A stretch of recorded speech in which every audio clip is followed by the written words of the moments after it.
This thing is playing games with me. What's up, Brooklyn Squad? How it do, how it do, how it do. Yeah, I know that I changed the time, God, so many times today. I don't know. I had a few things that I wanted to do with y'all on my other channel, but I was like, okay, so let me just okay. As y'all see, I'm sitting on my throne. Okay. No chair today, baby. We're getting comfortable. It's late. It is almost 12 o'clock at night. So I gotta be quiet a little bit. But I mean, I just gotta lower my voice a little bit. And Anita up is with me. Hi, Anita. Hey, baby. You gonna chill with me tonight? Blessings, blessings, queen. So I was like, okay, so I had an interview to do earlier, but it got canceled because she's not really feeling good. She pulled her back out. And if I know about back pains, honey, baby, you're talking to the right person. So we changed the interview for next Friday, same time, 8 p.m. Then I was like, okay, I'ma still go live, but I'll do my celebrity gossip. No, I'll do the missing cases. Then I said, wait, the stuff with Drake and yes, girl, the stuff with Drake and what's his name? Oh, I don't mean to say what's his name, but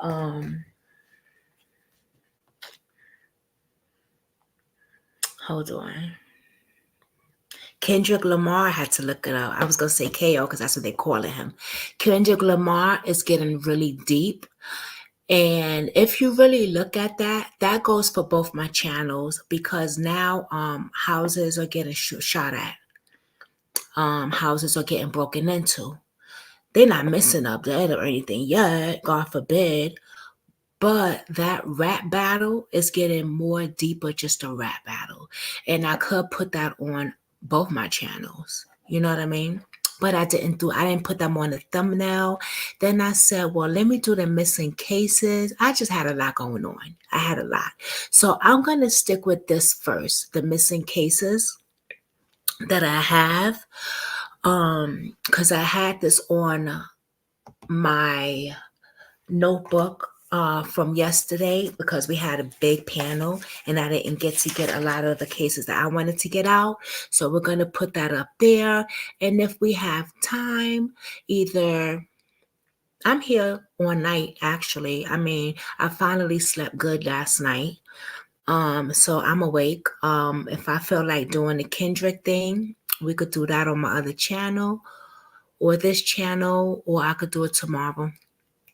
Don't matter, but I want to get these cases out. So don't forget to hit that thumbs up, y'all. Please share my video because these missing cases got to get out there. I know I always say that, but people are starting to share the video, and I do appreciate that. Yeah. So we are now on both my Facebooks and YouTube. I started to go live on Twitch. But I had to pick one. Oh, wait a minute. I put both my Facebooks. I should have put one of my Facebooks in Twitch and YouTube. So then I would have had 3 different ones. I wonder if I could still, oh, I can't do that now. I can't switch up. Damn.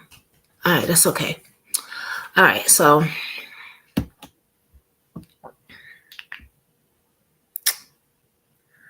the first one on the list. I had did this young man's case before, right? John Paul Parton. He was missing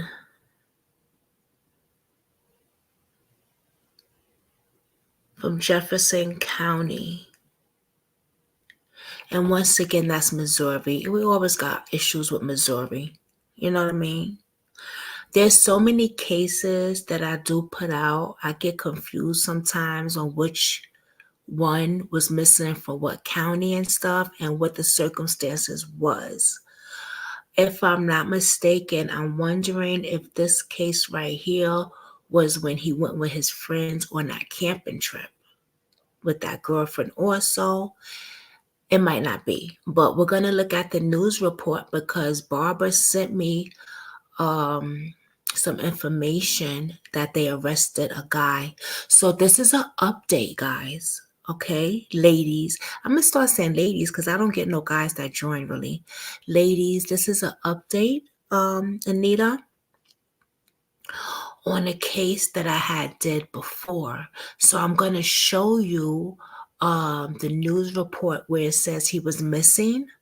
And then I'm going to show you what's going on right now and who they arrested. Okay, now just to let you know, because you wasn't here yesterday, my computer is acting up. So it might kick me off, but I'll be back online in a second. I don't know what's wrong with this computer. I need to go get it taken look at. I keep saying that, but I really do have to take a look at. Okay, so yeah. But how are you doing, Anita? You a late nighter. We don't see you in the daytime.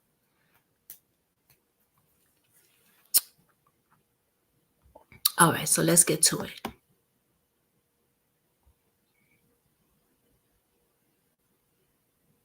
You here, baby? Yes, you are. And you see what I mean? The thing, it does that. I don't know why. It might be too loaded with stuff.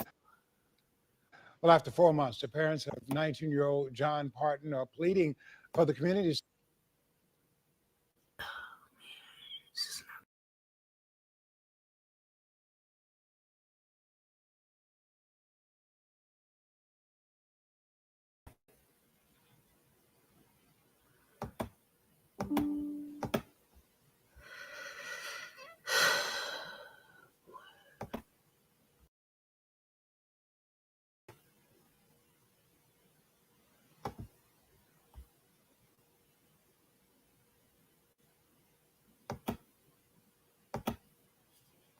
See what I'm saying? It's messing me up. You a late night rider. I know that's right. Okay. Well, after 4 months, the parents of 19-year-old. Well, after 4 months, the parents of 19-year-old John Parton are pleading for the community's help to find their son. News 11's Michaela McGee has more. John and Jessica Parton have been desperately searching for their son since May 16th. The series of events leading up to his disappearance have them extremely concerned for his safety. Baby, come home. Mom and Daddy love you. It has been nearly 5 months since John and Jessica Parton have last seen their son, 19-year-old John Paul Parton II.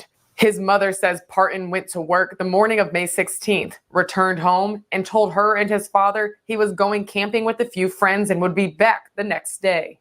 I broke down and cried so hard. This is the one. And I'm not saying I'm giving up on my son. We'll never give up on him. We just need to know. John and Jessica received a call from Parton late that night. Parton admitted to his parents he and 3 friends broke into a property and stole $2,000 worth of cash and other valuables. His parents say Parton was kicked off of that property 2 days prior by the landlord after an altercation broke out between him and his girlfriend. They haven't heard from him since. He just would not go 2 or 3 days with no contact. His grandmother filed a missing persons report to the Jefferson County Sheriff's Department on May 24th. John Parton believes there is more to the story. Admitted that the money wasn't split right and one of them wasn't happy and things went south from there. If you know that much, you know what happened. The Missouri State Highway Patrol Missing Persons Unit has the 19-year-old listed as an active missing person. The Partons would like to believe that is still the case. Son, if you're out there and you're seeing this, please come home And anybody that knows anything, please speak up. We did reach out to the Jefferson County Sheriff's Department, but they won't be available for comments until Monday. Reporting in our Powers Insurance Bureau, Michaela McGee, News 11. Recordings just got better. Hey, it's Dana from. So that was the news,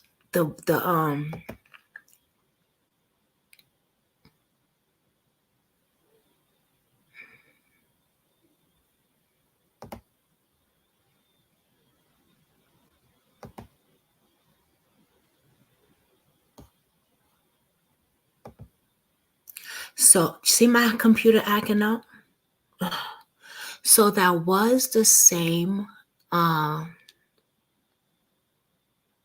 young boy that I was talking about. He went to the camping trip with his friends and he never made it back home. I thought that case was very strange when I had did it because he went there with his girlfriend. Why when people go somewhere, right, with their girlfriend and their friends, they wind up being the only person missing. And I'm not saying that please let the other people be missing, but they wind up being the only people missing and their friends don't even help find them. Their friends don't talk to the police. Their friends don't talk to the parents.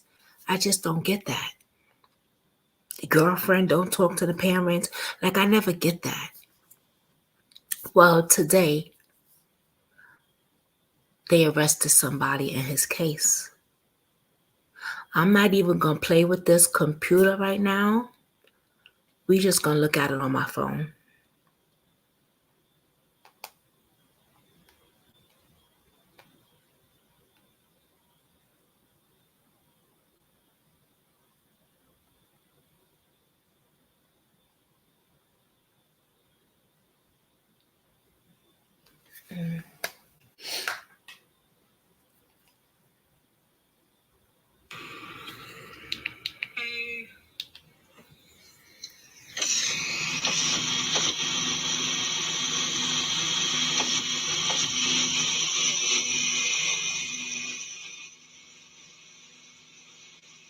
So we're going to wait until some more people get in here. Donna and that.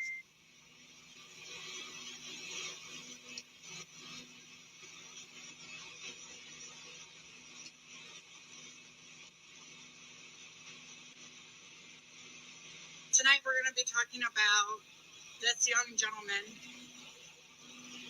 John Parton. He goes by JP.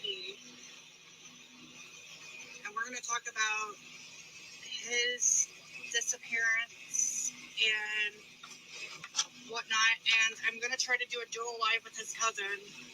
If she's in here. Monica, are you in here yet? Monica, if you're here, can you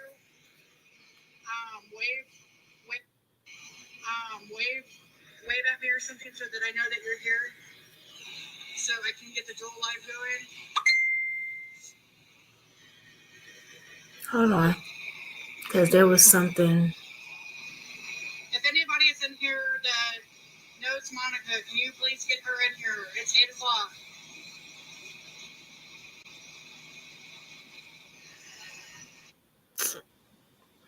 Hold on.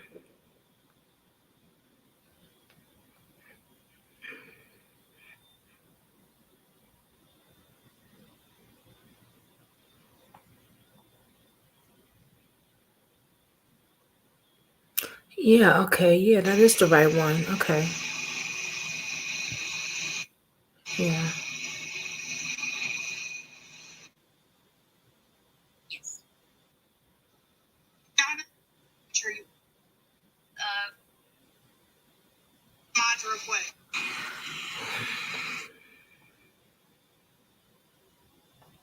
Wait a minute. Hold on, y'all. Give me 1 second. Because I know I'm not tripping. She sent me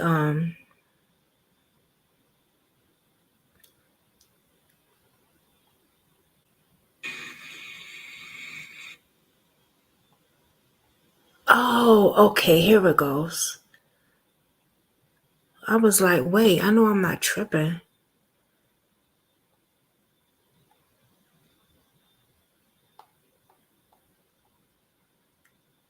Oh, there's no video. Okay, it says man of Louisiana for 2021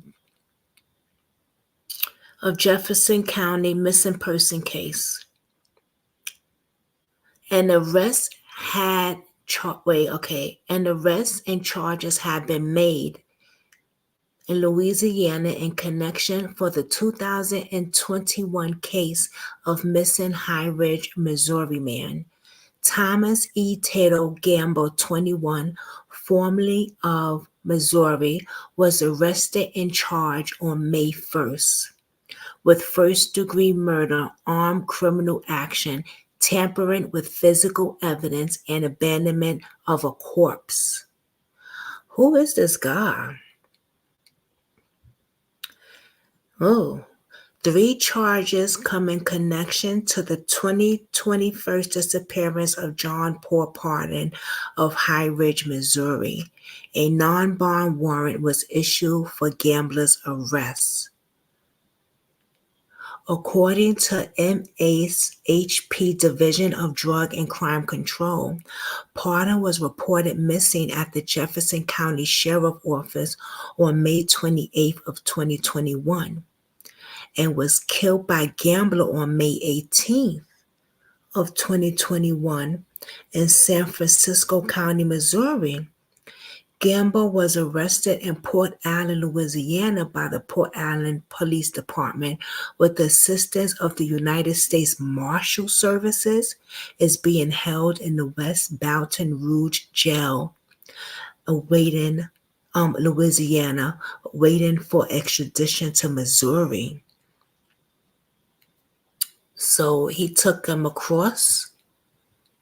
At this time, Pardon body has not been located. The Missouri State Highway Patrol and the Jefferson County Sheriff Office are asking that anyone with information about Pardon's murder or disappearance contact Missouri High School Patrol Corps.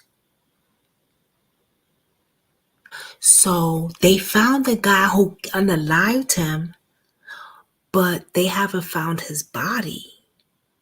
Let's look this guy up. What the hell? Thomas E. Tato Gambler. Okay, hold on, y'all. I got all night, baby. We're going to get into some things. Let me see. Thomas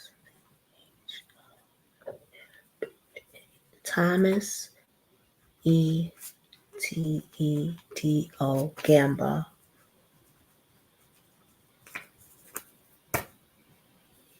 So he was arrested on May 1st of this year. I wonder how they found him. So this is the young boy again. Yo, I sure do remember covering this case. We're putting it out there. I didn't contact the parents. Wait, did I? No, I think I have the number I was supposed to. I don't know. I can't remember. It's just so many cases. But my condolences to the family. Wow. So there's no body. So that means that he might have made a confession. Well, if he made a confession, allegedly, I don't know. I'm just saying because they obviously know that this man unalived this young kid. So why can't, that's my thing with people. You know what I'm saying? That's like the Lana case. You say, that they get a confession or whatever. Tell the fucking family where the body is. Why make the family suffer? They already suffering because you took their child. That's like the Elena Lanier case. They say, oh, she overdosed, this and this and that. Well, where's her body? Now you got a young man that they say is unalive. Well,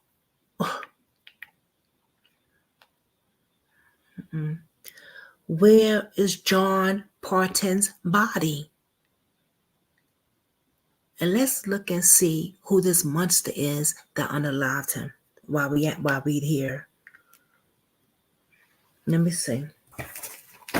So they said his name is Thomas, Thomas. Thomas E.T.D.O. I'm not even going to put his middle name. I'm just going to put Thomas T.T.E.T. Gamble, G-E-B-G-A-B. G-A-M. Oh, G-A-M-B. Gamble. Oops. Oh, Lord. A man arrested in Louisiana for Jeffrey. Okay, wait a minute. They do got him on case.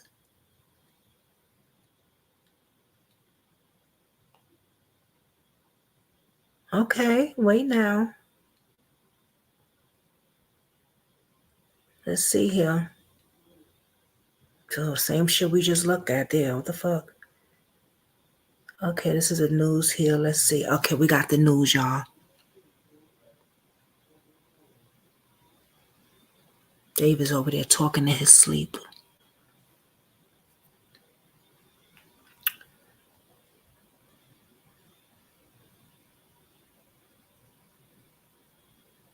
Wait a minute. Okay. Here we go. Well, after 4 months, the parents of 19-year-old John Parton are pleading for the community's help to find their son. News 11's Michaela McGee has more. John and Jessica Parton have been desperately searching for their son since May 16th. The series of events leading up to his disappearance have them extremely concerned for his safety. Baby, come home. Mom and Daddy love you. It has been nearly 5 months since John and Jessica Parton have last seen their son, 19-year-old John Paul Parton II. His mother says Parton went to work the morning of May 16th, returned home, and told her and his father he was going camping with a few friends and would be back the next day. I broke down and cried so hard. And I'm not saying I'm giving up on my son. We'll never give up on closure. him. We just need to know. John and Jessica received a call from Parton late that night. Parton admitted to his parents he and 3 friends broke into a property and stole $2,000 worth of cash and other valuables. His parents say Parton was kicked off of that property 2 days prior by the landlord after an altercation broke out between him and his girlfriend. They haven't heard from him since. He just would not go 2 or 3 days with no contact. His grandmother filed a missing persons report to the Jefferson County Sheriff's Department on May 24th. John Parton believes there is more to the story. Admitted that the money wasn't split right, and one of them wasn't happy, and things went south from there. If you know that much, you know what happened. The Missouri State Highway Patrol Missing Persons Unit has the 19-year-old listed as an active missing person. The Partons would like to believe that is still the case. Son, if you're out there and you're seeing this, please come home. And anybody that knows anything, please speak up. We did reach out to the Jefferson County Sheriff's Department, but they won't be available for comments until Monday. Reporting in our Powers Insurance Bureau, Michaela McGee, News 11. Okay, I think that was a little cuckoo because it says here arrest made in connection. So I'm thinking that they was going to talk about the arrest. Okay, who's in here? Hey, missing black people. Hey, boo. How are you? Hey, I just finished interviewing. I interviewed Clashanda's mom. What case is that? Oh, I wish you would have told me. I would have went over there and supported you in the comments. My interview canceled today at 8, so I'm over here just doing stuff. That's all. Tonight. This thing is acting up. I don't know how long we're going to be here. I'm going to try my best. But you see how this laptop is acting up? The shit just went dark a little bit. What the fuck? What is going on with this thing? What happened last night? You bounced on me.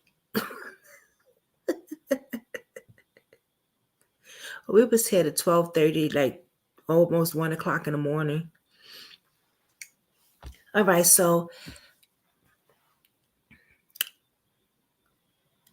they got somebody in custody, right? But they ain't got a body. They don't have a body. So I'm praying that this monster who took their son's life, if he ain't never do the right thing in his whole entire life, which I'm sure he never did, do something now and tell the parents where their son body is. You know what I'm saying? So at least they could bring the son home and bury their son the right way and have some closure. I don't think you would never have closure though. But you would have a little bit of comfortability and relief. You know what I'm saying? I don't know. All right. The next case I got, Charlene Johnson.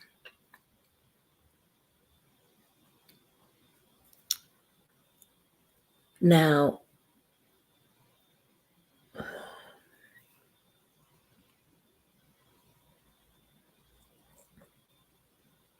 you want to come up here? Here, let me put the link down here. We'll see if we can hang. I don't know how long this computer going to be acting cuckoo. See, it's acting cuckoo now.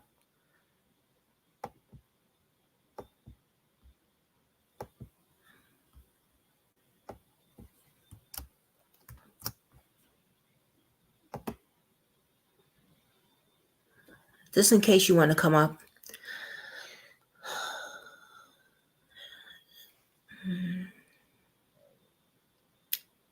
Charlene Johnson.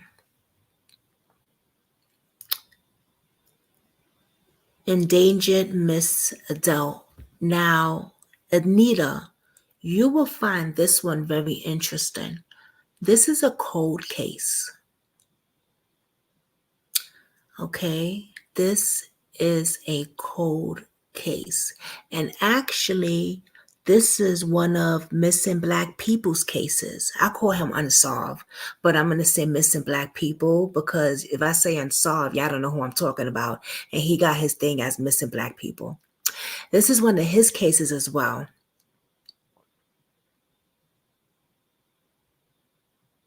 Charlene Johnson. Let's get into it. Before we get into it, I have reached out to Charlene's sister.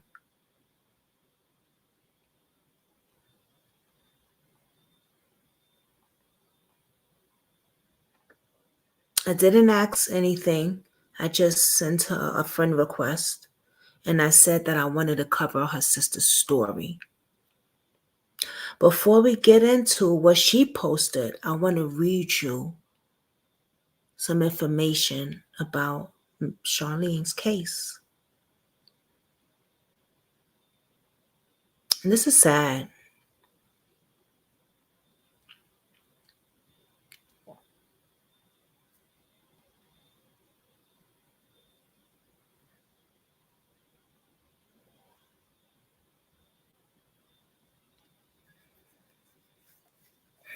Let me show you the video first.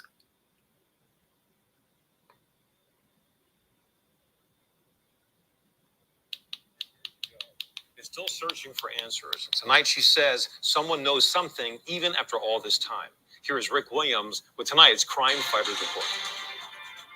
35-year-old Charlene Johnson had her problems. She got involved with some drugs and things like that. But her sister says that didn't mean she wasn't there for her family. Charlene was always present in our lives. Even during the time that she was struggling, she was always present. On May 1st, 1997, Johnson cashed her benefits check and returned to her mother's house along the 2100 block of Siegel Street in South Philadelphia. She told family members she was heading out to meet a friend, and that's the last time they saw her. Johnson was officially reported missing on May 5th. I think that the friend that she went to go see did something horrible to Shirlene. I really do. Johnson is described as 4'2", 100 pounds, black hair, and brown eyes. She has scars on her outer right ankle and across 4 of her right fingers. She was last seen wearing a white sweatshirt, dark blue sweatpants, and black shoes with a side buckle. To me, she was just as important. She mattered, okay? We loved her. The Citizens Crime Commission is administering a $1,000 award for information that leads to the whereabouts of Johnson. All you have to do is call 215-546-TIPS. All calls will remain anonymous. For Crime Fighters, I'm Rick Williams for Action News at 10 on PHL 17. On May 1st, 1997, Johnson cashed her benefit check and returned to her mother's house on the 2100 block of Signal Street, Philadelphia.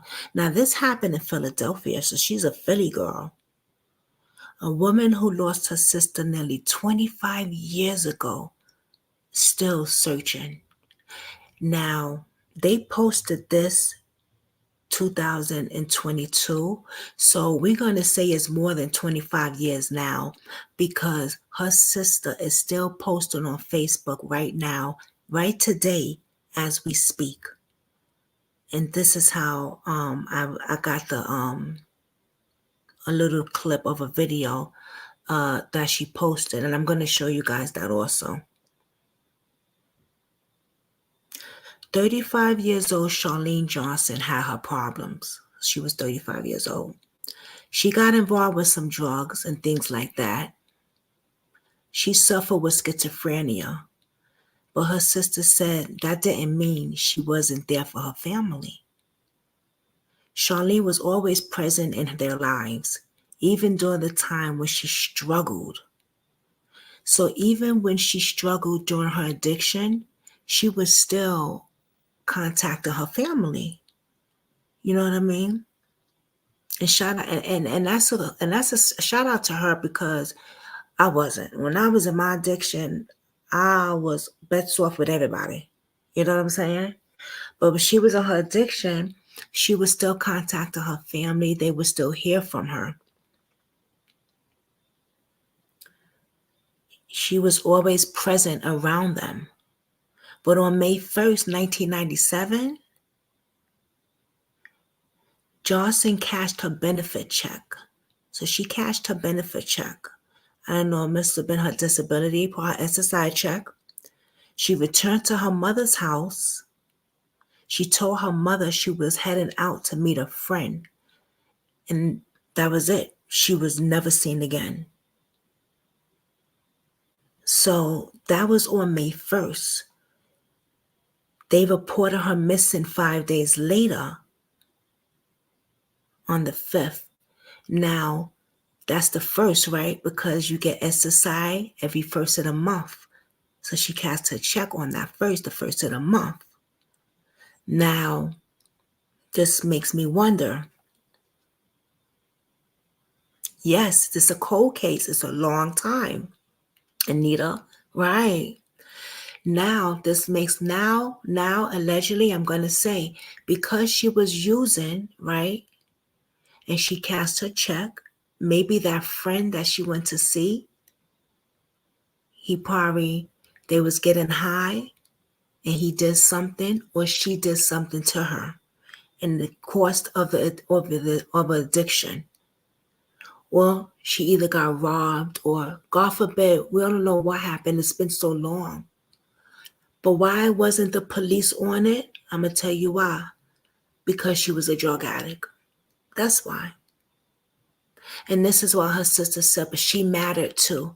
And she's damn right. She did matter, and she still matters. I searched her name on YouTube, and I couldn't find anybody talking about her, except for Unsolved. Couldn't find anybody talking about her. She matters. And so what? She was schizophrenic. And this is the shit that I be talking about when it comes to the police.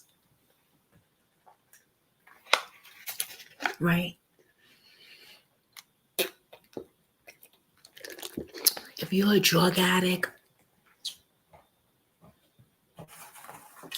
if you got mental issues, if you're homeless,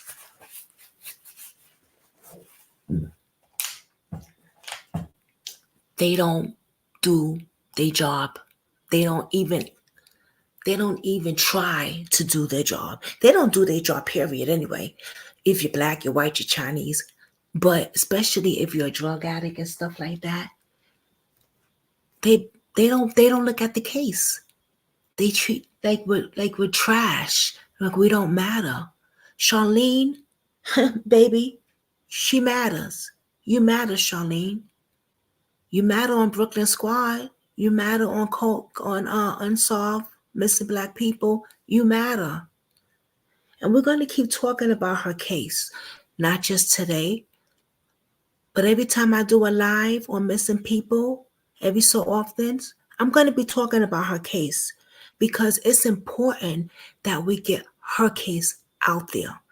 I didn't see anyone talking about this young lady's case. Yes, this is a cold case that needs to be reopened. They have not, I bet, helped the sister at all. This is disgusting, y'all. I get so frustrated with this because look how long it's been. And you got a sister on Facebook still fighting.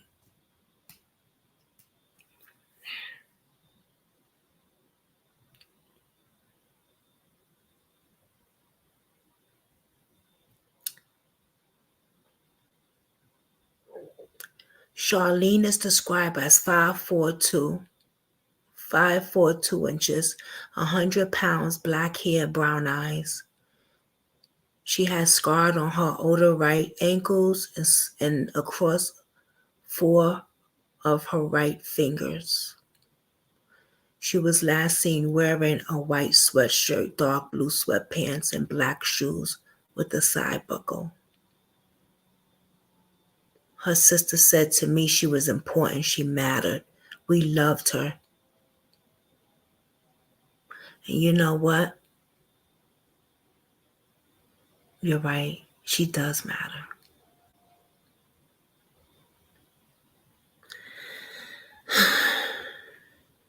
It's a shame.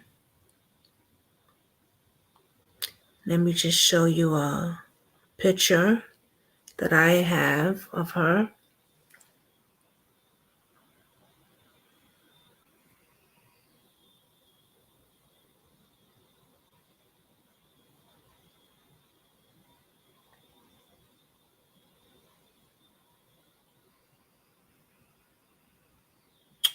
Okay. You're on Facebook too, Anita?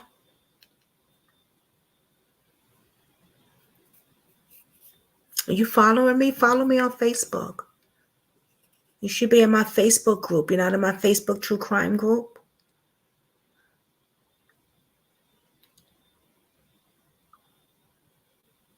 I'm on Newsbreak also. And let me get my link to that. Let me see something. If I can share that. Let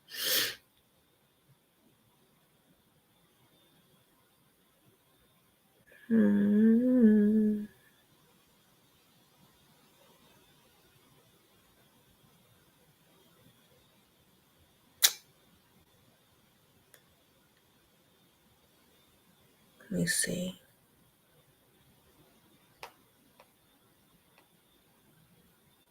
Hold on, y'all.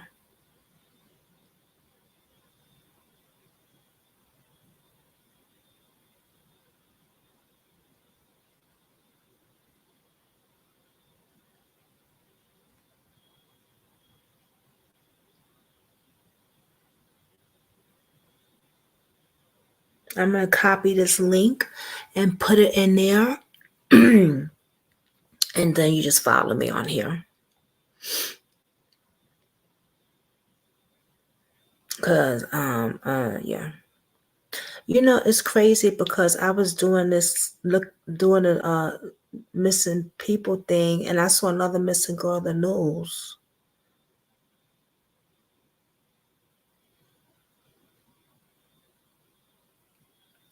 So I'm on Newsbreak, y'all. Y'all go follow me on Newsbreak.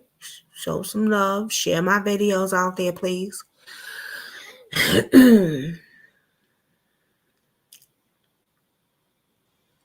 We're supposed to do a movie night, y'all. But I gotta get this goddamn laptop fixed first.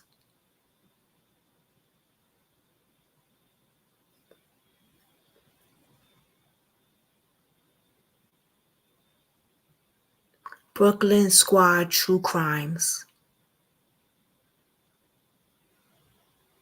On Facebook, my true crime one. Yeah.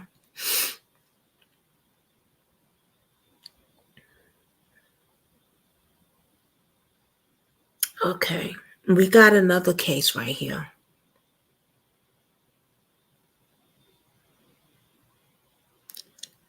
Now, I'd have spoke to the family on this one because this might be a trafficking case. Okay. Give me a minute. Hold on. Let me get this out the way.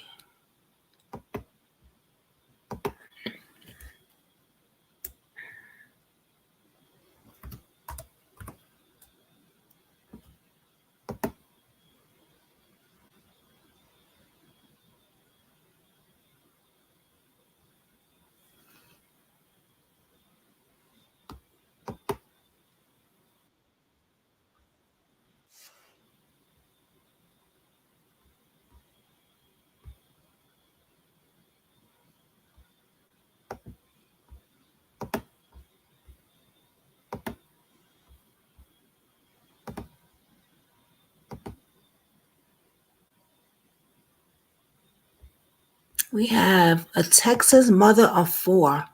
And baby, she's very young. She's very, very young. Very, very pretty. She's 24 years old. 140 pounds.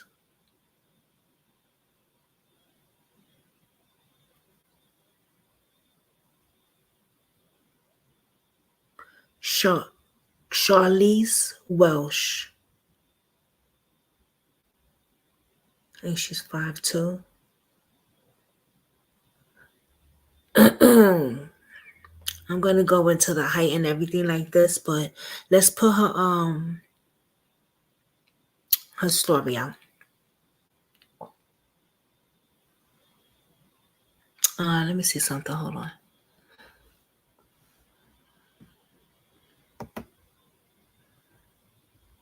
Okay.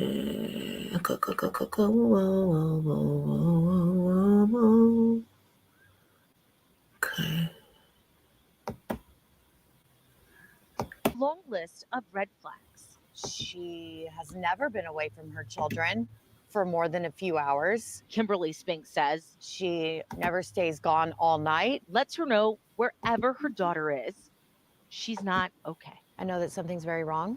Just desperate for answers at this point. Answers about what happened to 24-year-old Chalice Welch after she left a birthday party at this Irving Embassy Suites Friday night. She got dropped off at the party at around 10:30 p.m. on Saturday morning at around 1 a.m. Her phone went offline. Spink says so far it's unclear when Welch left and with who. What is clear is family and friends haven't been able to reach her since. 5 days later, her daughters, she has 4 children. Her youngest just turned 1 on Monday. Hey, Nina. And she didn't come. She wasn't there. Another red. What are police saying to you? They're diligently pursuing this, everything that they can. In a statement, Irving police told WFAA in part, unfortunately, we do not have any other info to release at this time. We just ask everyone to share the post and to be on the lookout for Welch. We're asking for honesty. We're asking for answers. We're asking for truth and guidance to bring Chalice back home and back to her family. In Dallas County, I'm Janelle. Ladies and gentlemen, please stay tuned as we attempt to commune with the devil.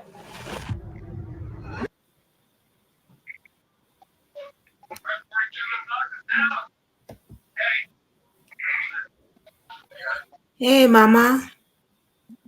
How are you? I'm good. How are you? Good. Good. Good. It's been a long time. Yes, yes, I'm still here. Still here. Okay. Doing your thing. Thank you, baby. Doing your thing. It's She went to a party and hold on. You gotta cut that down in the background. Or put it on mute. Put your thing on mute if you want to stay up here with me while I'm doing this.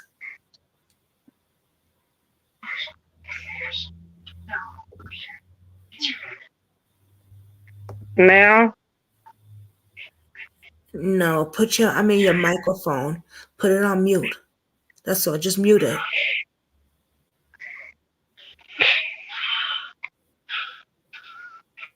Yeah, okay.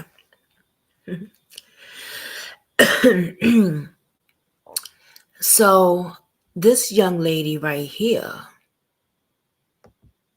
went to a party. Hold on. Let's go.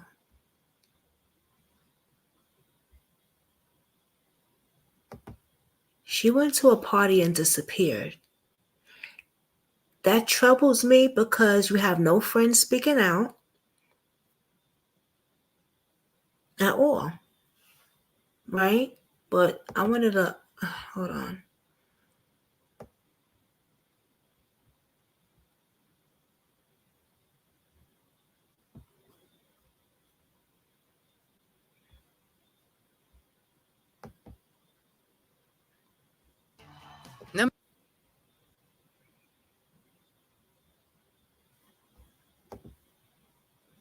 An Arlington mom who's been missing since attending a party in Irving last week. The family of Shalise Welch says the 24-year-old's phone has been tampered with.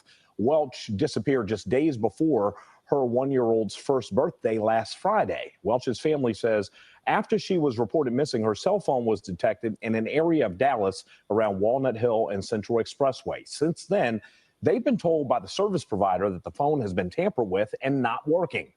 Irving police say they have no update on the search and urge everyone to be on the lookout for Welch. You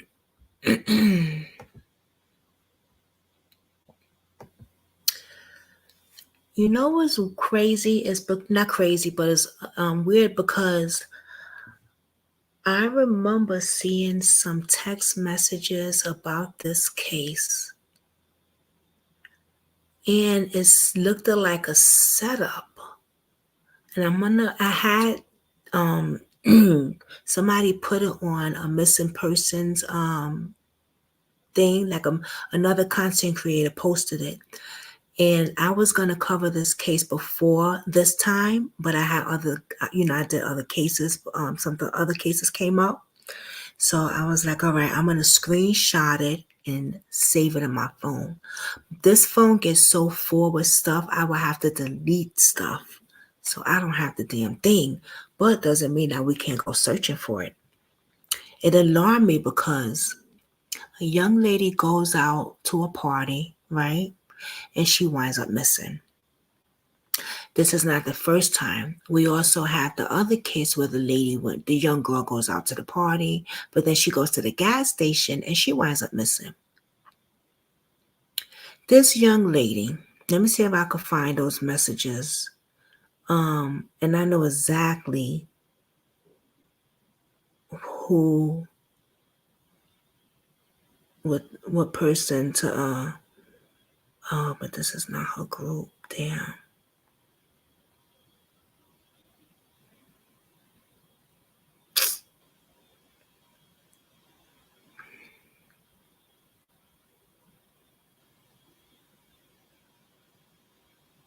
Let's see.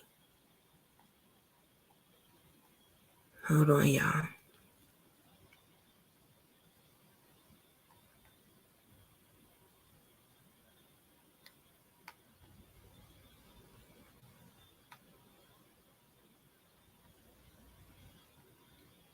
Okay, here it is. I don't know if they still have those little messages, those little texts, but I'm gonna see if I could find it. It was kind of weird because it was like, where are you? I'm on my way. Oh, okay. I'm such and such. Like she was texting somebody and she was saying, okay, yeah, I'm on my way.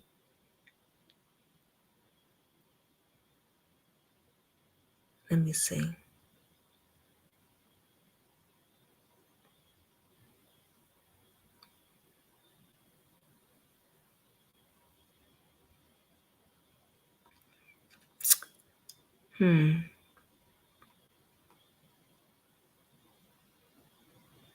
Wait a minute. No, that's not it.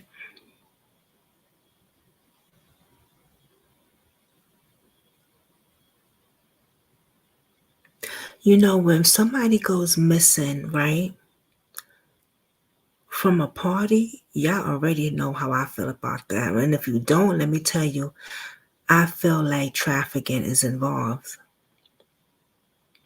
Yep, I definitely do. So many of these young girls get set up. And what the bad thing is that people don't know about the girl code anymore. You go somewhere with your friend to a party or anybody else, stick together. Why is people not sticking together? It's like, damn, you can't even trust the people that you're going with to the party. They set your ass up too. You know what I mean? The hell? If I move, you move. You move, I move. You stick with me. This girl should not be missing. She really shouldn't. She went to a party. Who did she go with? What friends did she go with? Up, here it goes. I found it, y'all. I'm working until about 11 p.m. that night, but her parents might be able to. Somebody said, okay, I will reach out to her father and mother. We have confirmed her last locate. Okay, no, that's not it. Hold on.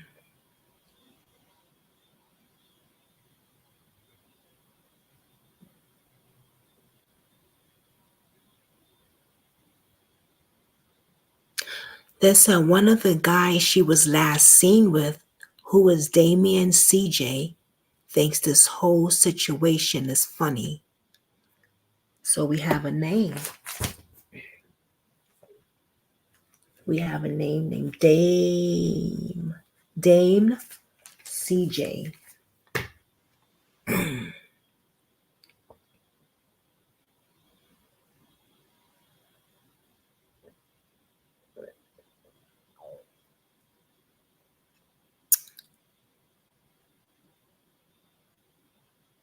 Oh, I found it. I found it, y'all.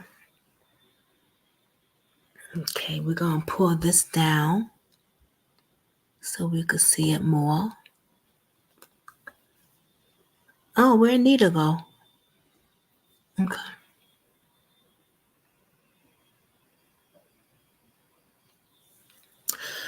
So it says, hey, y'all. So if anybody wants to spend the night, they can. I will give y'all the room number tomorrow morning. Everyone be there at 9. So somebody is telling her, if you want to spend the night, go ahead. I'll give y'all the room number. If you spend the night, check out at 12. It says, so it's raining a little bit, but everyone's still coming tonight. And I'm giving the room number out at 6. So she said, Yes, I'm coming soon. I get off work. I'ma bring my HG.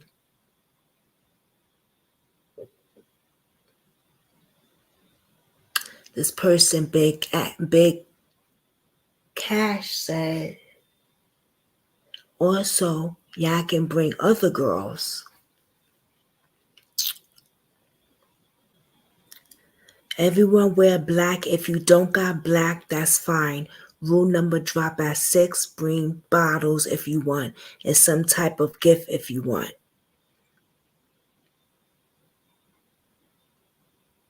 I think, if I'm not sure, was this some type of party? Hey, light the way. Lighting their way home. Hey, girl. Girl, I'm just over here doing my thing late night.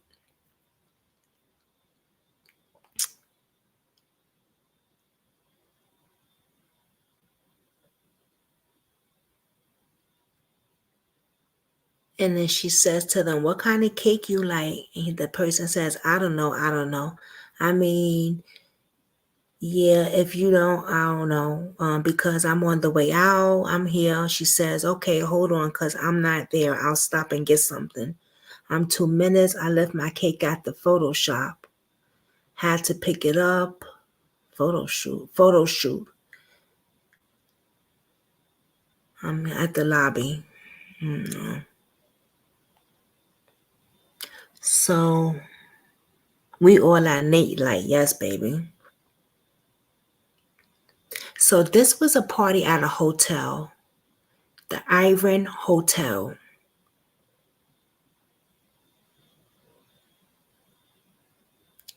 The Arlington Hotel. No, wait. The Iron Hotel. Yes. I wonder if anyone called that hotel or anything.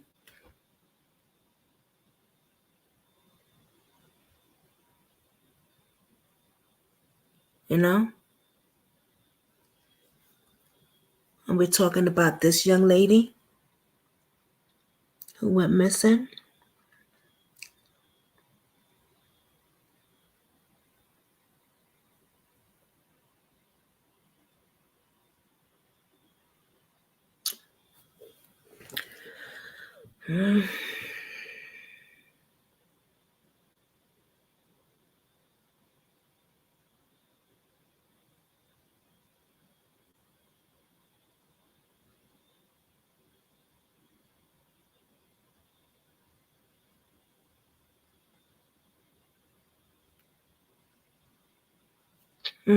She is beautiful, right? She's a mother of 4. Let me just show you her picture again. I had played the news report already.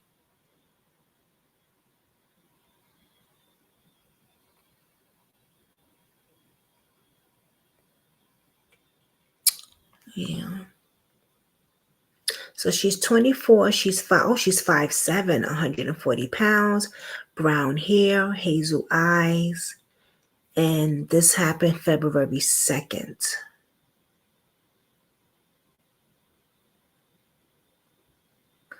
They said wear black. And she did have on red jacket, black mist shirt with polka dots, black leggings, and leprechaun slippers. She has slippers on. Maybe it was a pajama party at the hotel.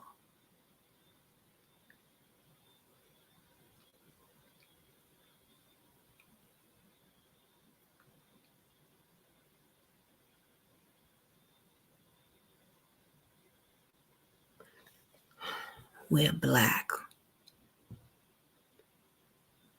Because when they kidnap you, nobody could see us. You're in black. You know what I'm saying? It's a dark color.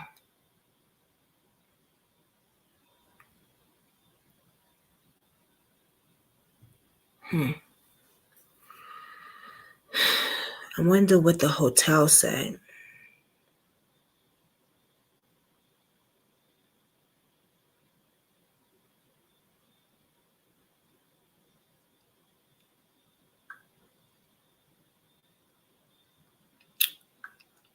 shame.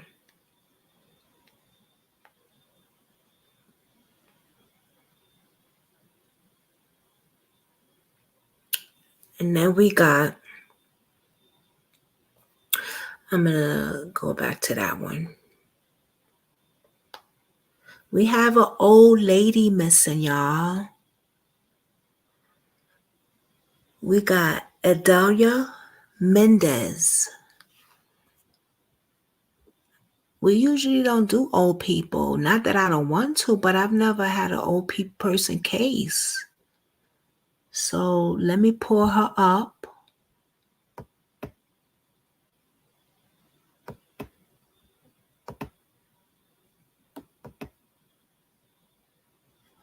Come on.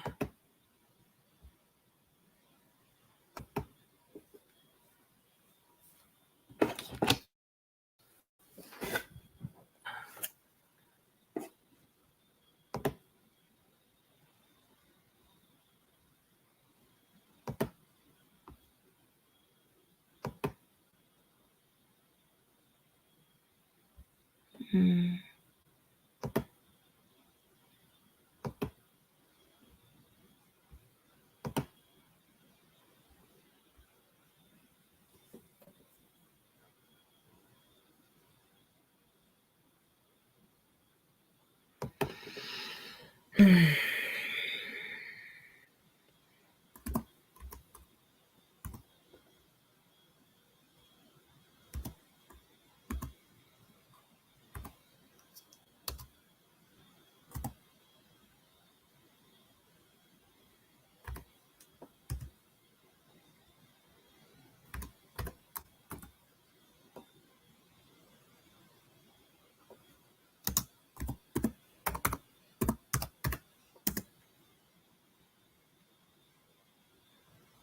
This is crazy.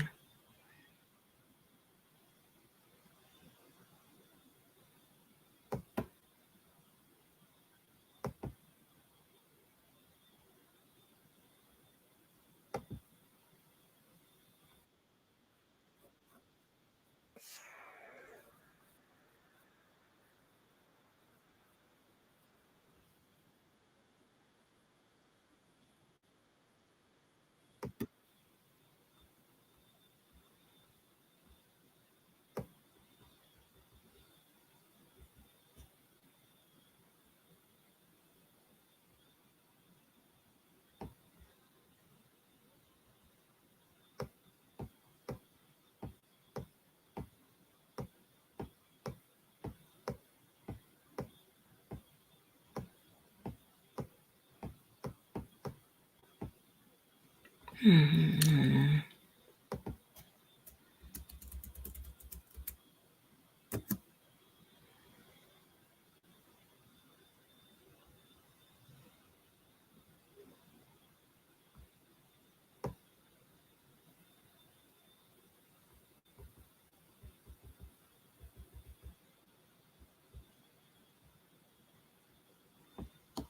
Okay.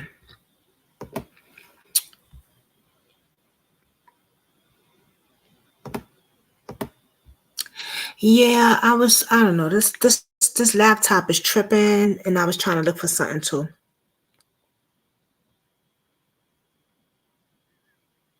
Let me look for it up here. Hold on, y'all. Maybe I could do it on here. Let me erase this because it's too much stuff opening. I want to show y'all something.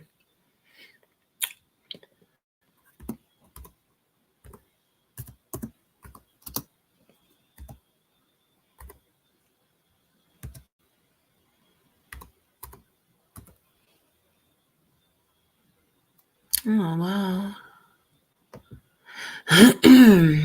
There's somebody in it. Oh wow. Oh, that's it. Oh no. Let me check. All right, this is Atlantic City, baby. She missing from same place I'm going the next on vacation to. Baby, don't act up.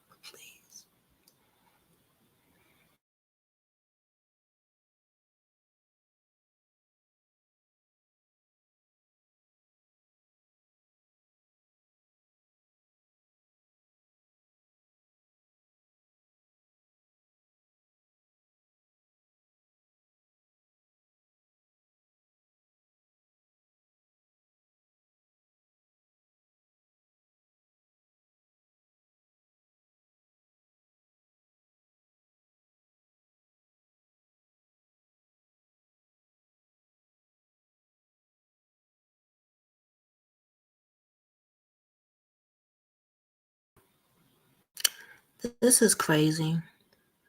This is...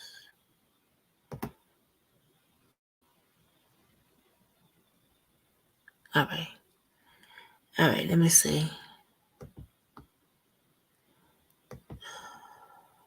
I found it. Yep. Oh, no, child. That's okay. We're going to look for it together.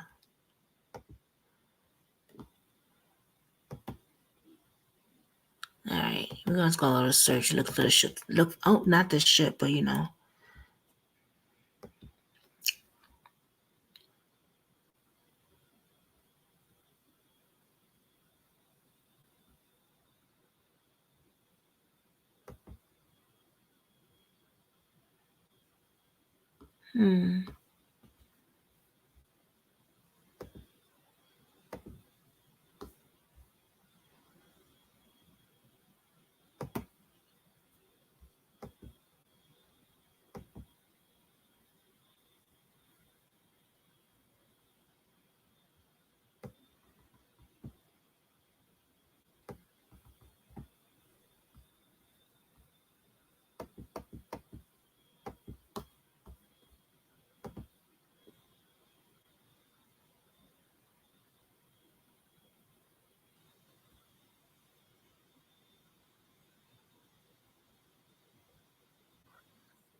Oh, come on now. Stop doing this to me, please.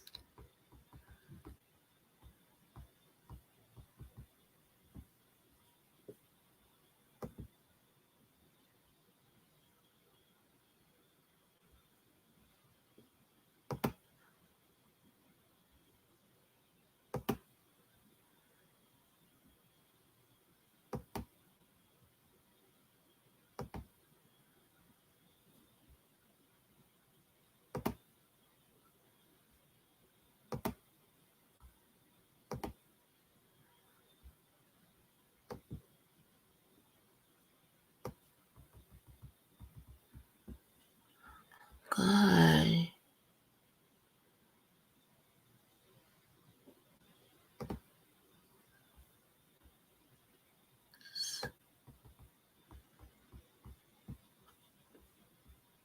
What the fuck?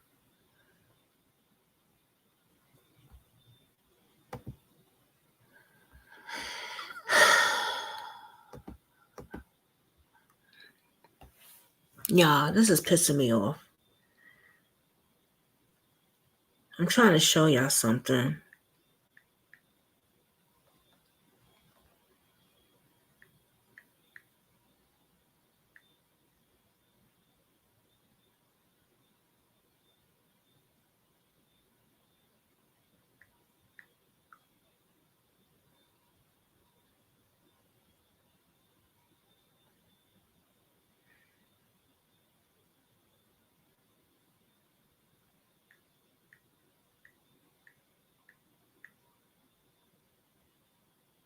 You just gotta have to do it on my phone.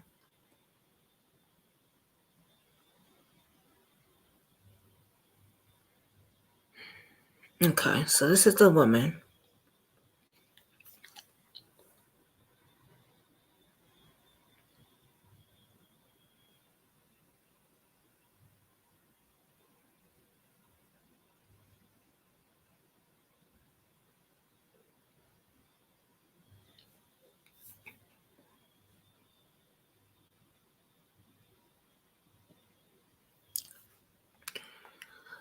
New Jersey woman 72 has been missing for nearly a month, cops said.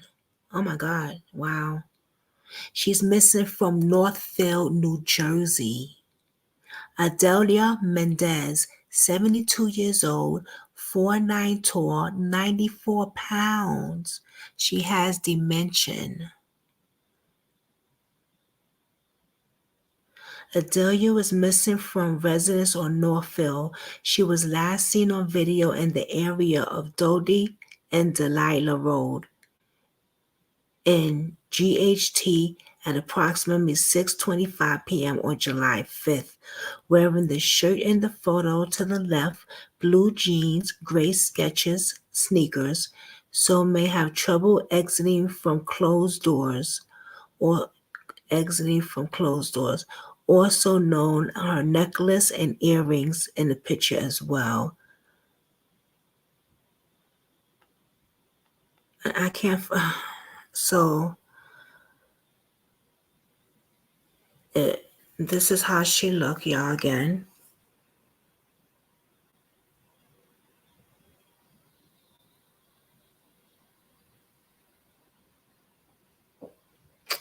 she is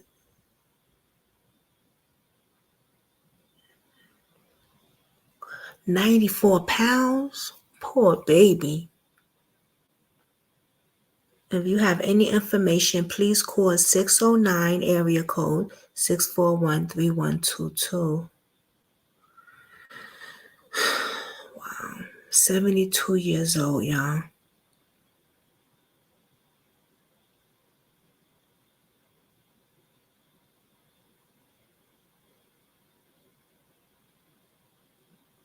Authorities are asking for the police help as they try to find 72 Atlantic County woman with dementia who has been missing for nearly a month.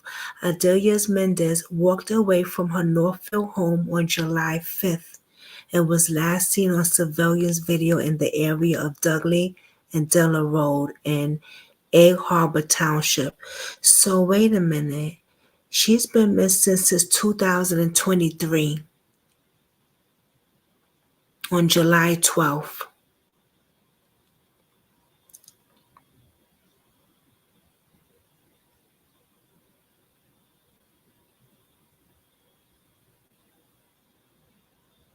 So July 5th, July 4th is when everybody goes party. So the next day of July 5th, okay. Wow. So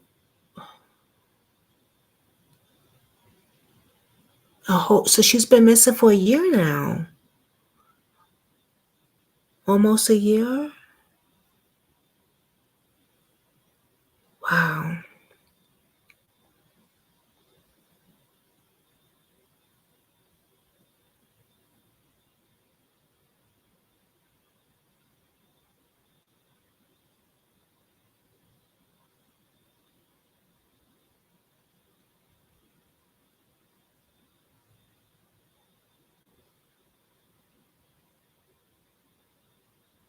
So sad. Hey, Barbara.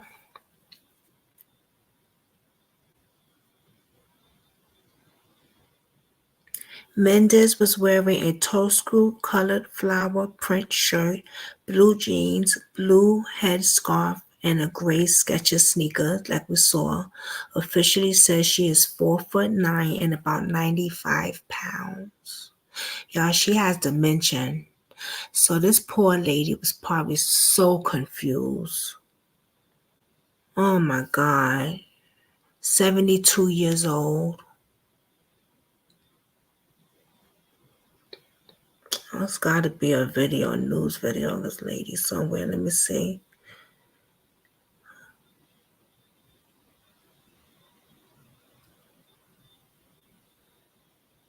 Okay, wait. I think I found something.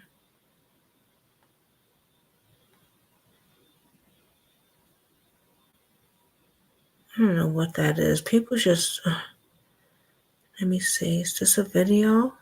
No. So what are they doing? Oh, wait.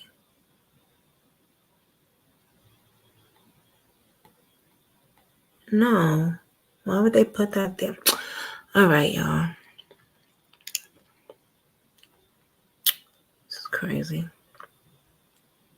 Now we got Maya Lewis, age 2, missing since 2014. March 1st.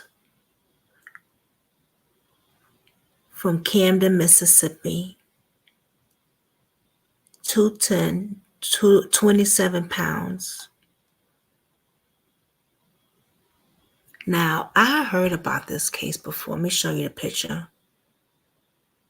Matter of fact, I'm going to show you up here. I heard about this case before.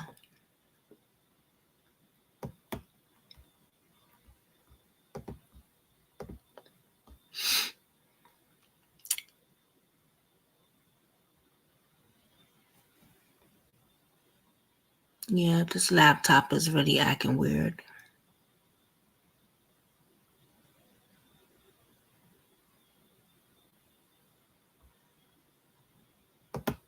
Yeah, this laptop is bugging out. I'm going to have to show everything on my phone until I get it fixed. Myra Lewis. Her name is Myra Lewis. Get it right, Brooklyn.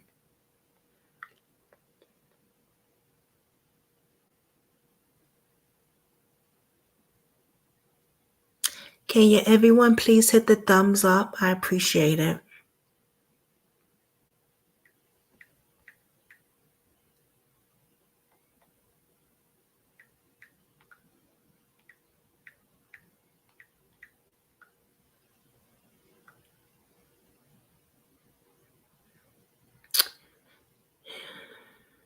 This is a cold case, y'all.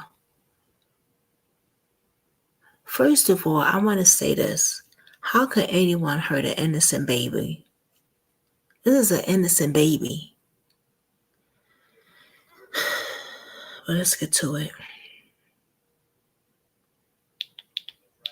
This is Bridget and get up to $250 Today marks 10 years since the disappearance of Myra Lewis. She was 2 years old when she disappeared in Madison County. And she was last seen by family members playing outside her Camden home. She was not found after law enforcement spent days searching for her. Madison County deputies are still investigating Myra's disappearance, but there is no new information on the case at this time. Madison County Supervisor Paul Griffin lives in the area, and he says Myra's disappearance has forever changed the community. You got family kind of keep a little close eye on their children in the rural area, where used to the children can kind of roam free over to the neighbors, the playground, and all that. Now, parents don't take their eyes off them since the disappearance of Myra Lewis. For more reaction about Myra's disappearance from the community, tune into our 6 o'clock newscast. You will only see it right here on 12 News.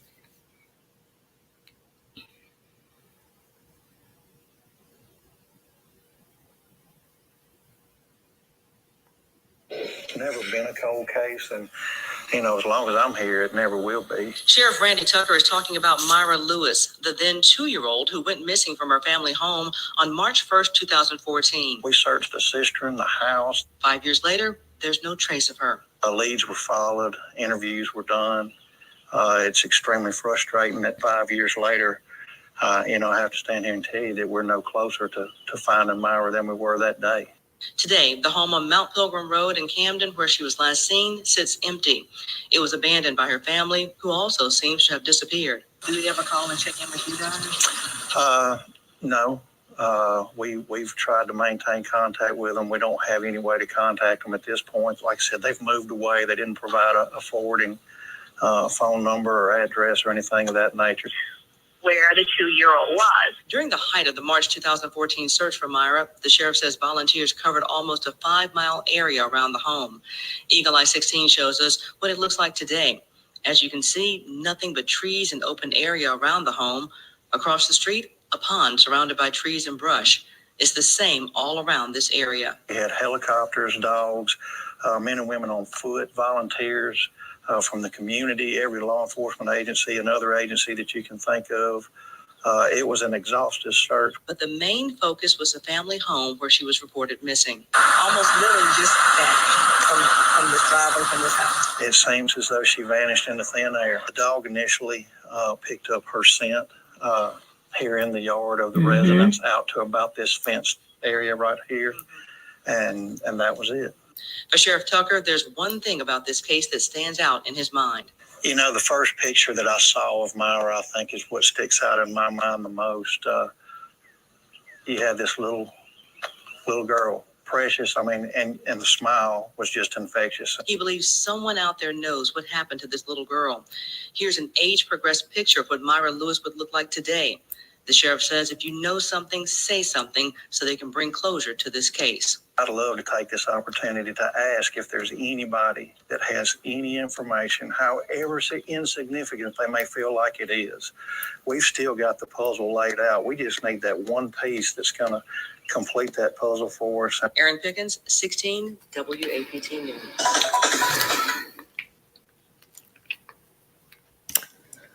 I remember, yes, I did cover this case. Matter of fact, it was probably a week ago or a week and a half ago. I have to look on my, it was an upload I did. And if I'm not mistaken, the mother left her out there to go play. Let's check. Hold on. Let me see.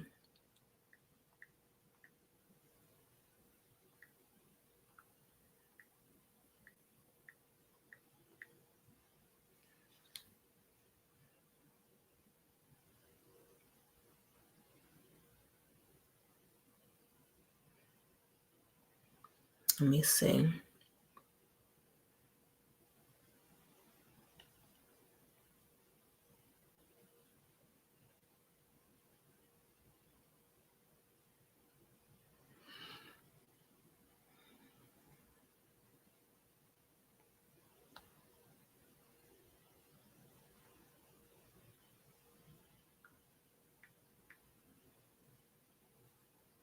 Oh, wait a minute. Mine was okay. Mm-hmm.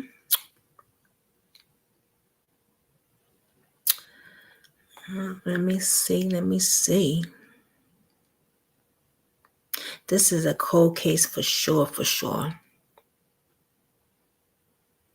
Myra was only 2 years old at the time of her disappearance in March 2014, y'all.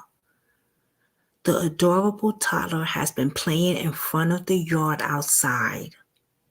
Yup, this is the one. See, I cover so many cases, but some certain cases I remember what it was about, what the circumstances was about. She'd been playing in the front yard outside her home with her sister.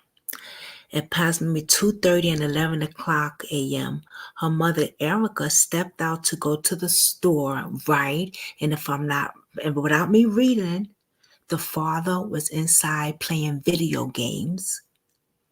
Watch it say that. The father was, I'm not reading it, y'all. Look, I'm not reading it.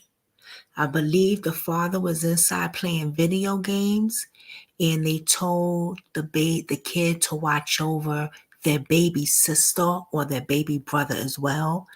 And when the mother came back, the kids were in the house, but Maya was nowhere to be found. Let's see if that says that. Let's see if that says that. Right? A 2 years old, how do you watch a 2 years old exactly? Her mother, Erica, stopped out to go to the store, believing her husband was watching the little girls. Myra's father, Gregory, assumed the toddler was with her mother. When both parents realized that Myra had vanished, Gregory is searching for the child at his ATV, but had no luck finding her. Once the family realized they needed help locating the little girl, they contacted the Madison County Sheriff Department and reported her missing. Well, it was something about him playing with a game. Maybe this girl didn't put it in there, but I bet you I'll find that. Authorities include the Madison County Sheriff Department and the FBI searching for Maya with no good results. The child seems to have vanished into the air. Mississippi issued what had become the largest running Amber Alert in the state history, while authorities announced in press conference that they believe that Maya was alive and in the area. No one has come forth with any credible information regarding her whereabouts to the day. The family believes she had been abducted by a stranger, right, from the yard in front of a rural home. I also believe that they saw a car, if I'm not mistaken, or something, or that might have been another case. But anyway, and recently in March of 2023, authorities confirmed the case was still open and that police continue to receive tips, but Maya has still not been found. Her family have moved away. An effort to locate them have been unsuccessful. Regarding authority has not given up finding Maya.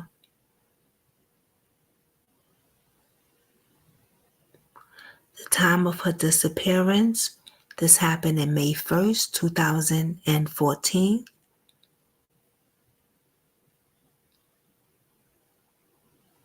She was 2.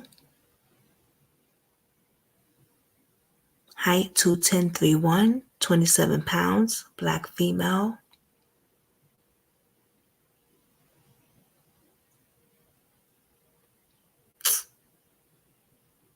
Shame.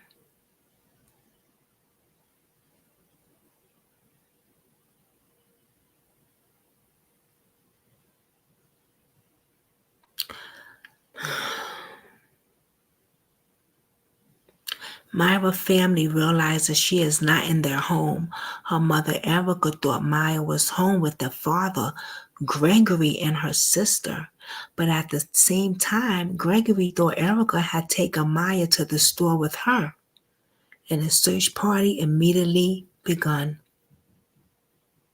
That's when the father goes out into the ATV to search for his daughter.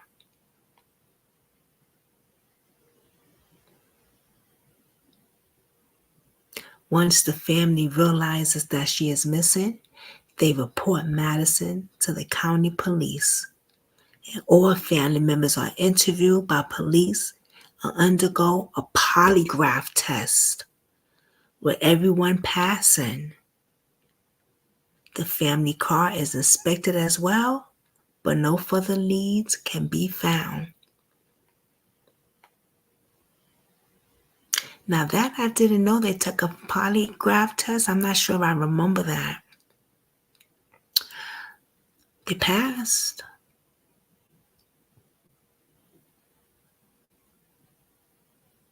Although people that have done crimes have passed polygraph tests. Not saying they did anything. I'm just saying, allegedly, people that have done crimes have passed polygraph tests.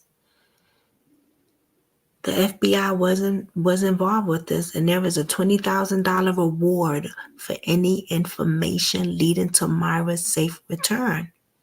So, y'all listen, there is a $20,000 reward. If y'all know anything about this, y'all need to come forward.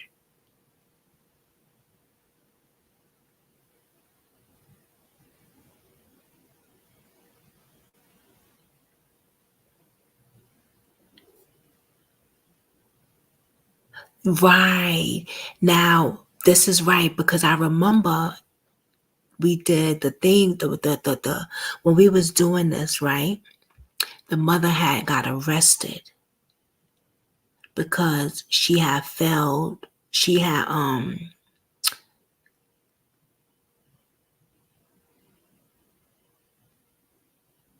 violated probation or some shit like that. It had nothing to do with the case. But they had put that on the news, and I was like, why would they put that shit on the news? It had nothing to do with the case. Just because a missing case that y'all are involved with and the parent gets arrested because she violated probation, y'all announce it on the news. That would take away from the case. Like, come on, dum-dums.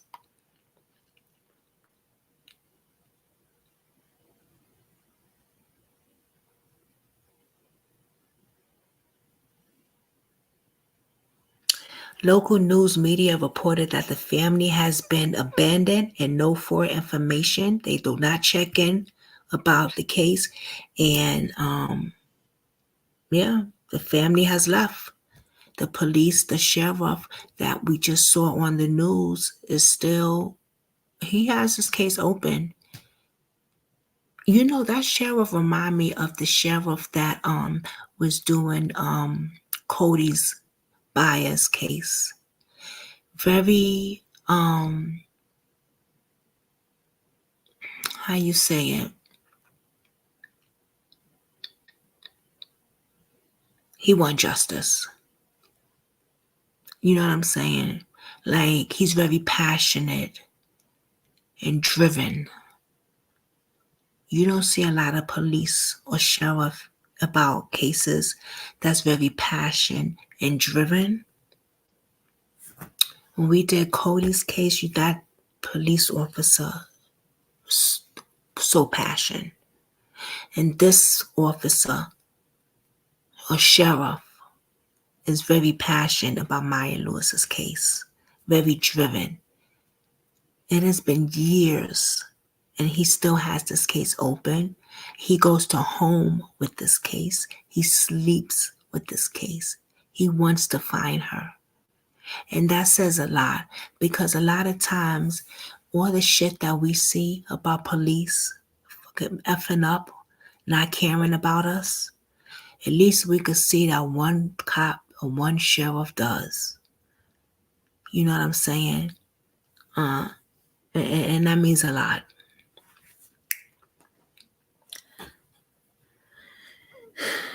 Wow. I hope that no, it's weird. Justice for that baby.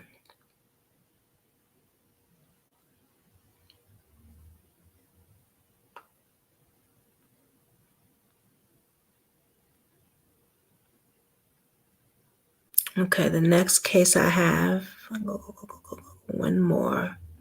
And this one, baby, this is not a missing case, this one. This is a sexual assault case on the higher ups. So let's get into it, honey. I'm not even going to waste no time with this one. This case was sent to me by activists.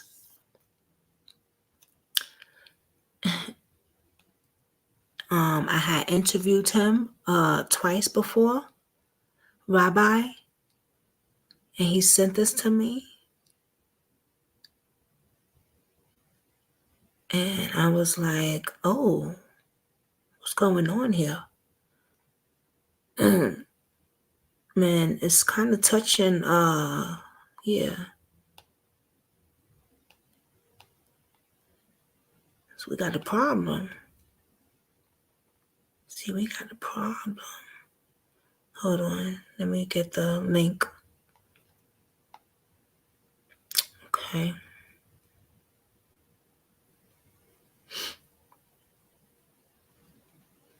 So this is a survivor case when a higher up mayor, Dalton Mayor former assistants speak out about alleged sexual abuse in Vegas.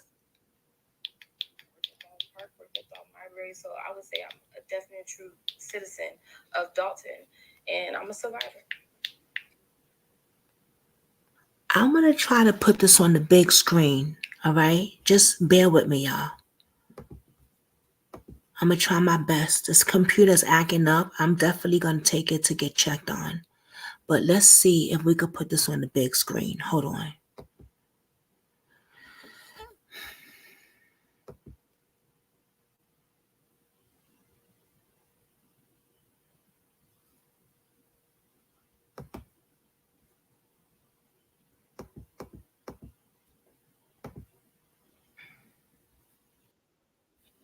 Damn it.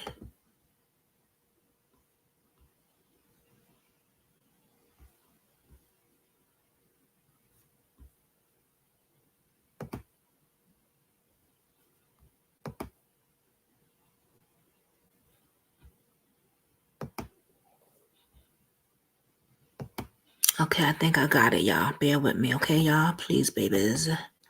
I'm going to need y'all to hit that thumbs up, and I'm going to need y'all to, hit that thumbs up, mommy. Come on. What the hell's going on? Why is the share button not?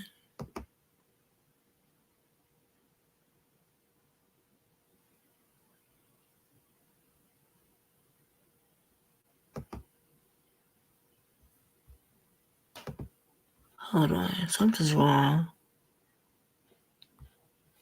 Oh, okay.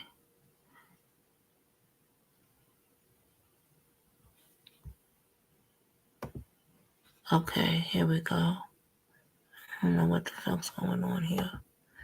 So we acting up with me now. Act right, don't act up. Okay.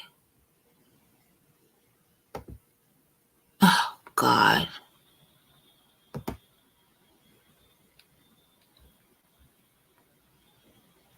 Please let this work. I am a mother of one.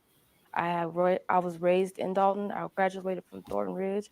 I worked at Dalton Park, worked at Dalton Library. So I would say I'm a definite true citizen of Dalton, and I'm a survivor. Mm-hmm. So she took me under her wing. It was like mentoring. It was like learning different opportunities. Like I said, she was trying to coach me to let me know that this is the game. Like that's our favorite thing. This is the game. I'm teaching you the game, and I want you to be able to have opportunities that I had because I am the first Black woman mayor of Dalton, and you can be the one taking my seat. Like that was just one of those things that she always wanted. She always wanted to elevate herself, and then elevate people under her, which was what she said that she wanted to do.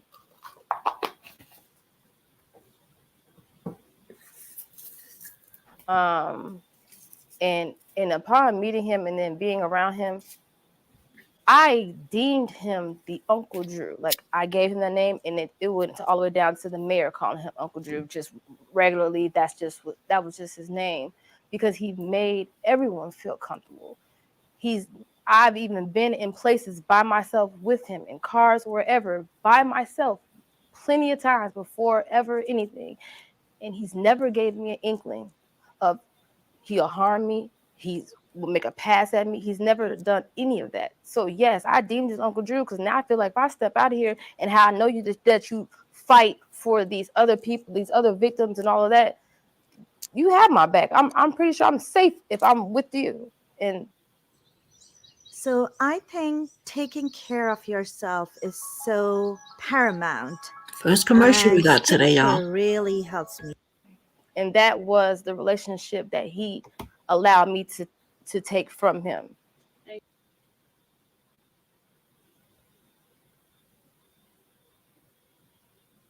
The other assistant, just, being in our modes of being an assistant, we're saying stuff out loud, especially if the mayor's there, 'cause she's always doing something. So she wants to hear what we have while she's doing something or whatever. So now that assistant, she'll always say, okay, well, we got this upcoming trip.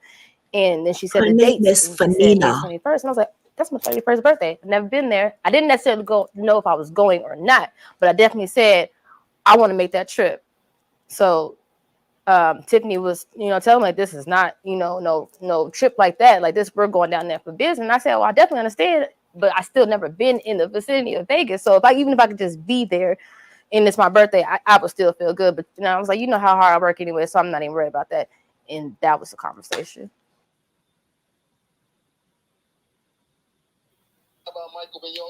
Last night in Vegas, when we clock out, is anybody hitting the strip with me? It's my birthday. And everybody said no, or they had something else to do, but Andrew. Miles did say that if he's done doing whatever he was doing, he'll catch up with us. Okay, so fine. But I at least knew I got a man with me. I'm going to make it home. I ain't even got to worry about try to go on the strip by myself. I legitimately thought that, I was going to make it home. Until my last memory was me waking up in his room.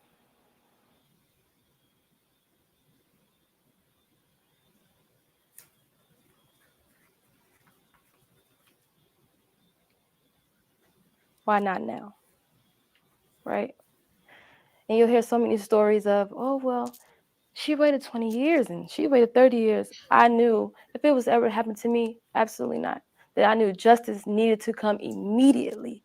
And that's why. So it might seem like it's a now for you, but this has been a long journey for me already. And I've already put my suffering aside. I put my depression aside. I've worked on all that. I did my praying on if I should be sitting in front of you today saying my story.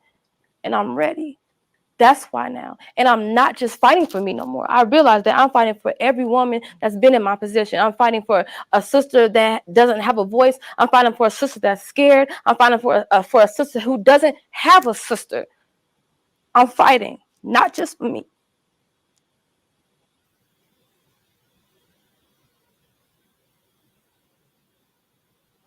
I would like to say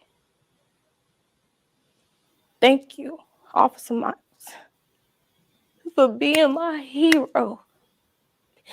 You're the only person that stood up for me, opened your mouth, had the dignity to put everything that you had aside, your whole life, your whole personal life, for somebody that you didn't even know. You honored the badge that you vowed for, and I appreciate you for that. And I pray to God that you get infinite blessings, because you deserve that. And I thank you so much for even being a human being, not even just a police officer. You felt what was right. You felt what was wrong, and you stood on that, and you made it to the end to help me. And not only me, now you're helping so many other people. So thank you so much, so much.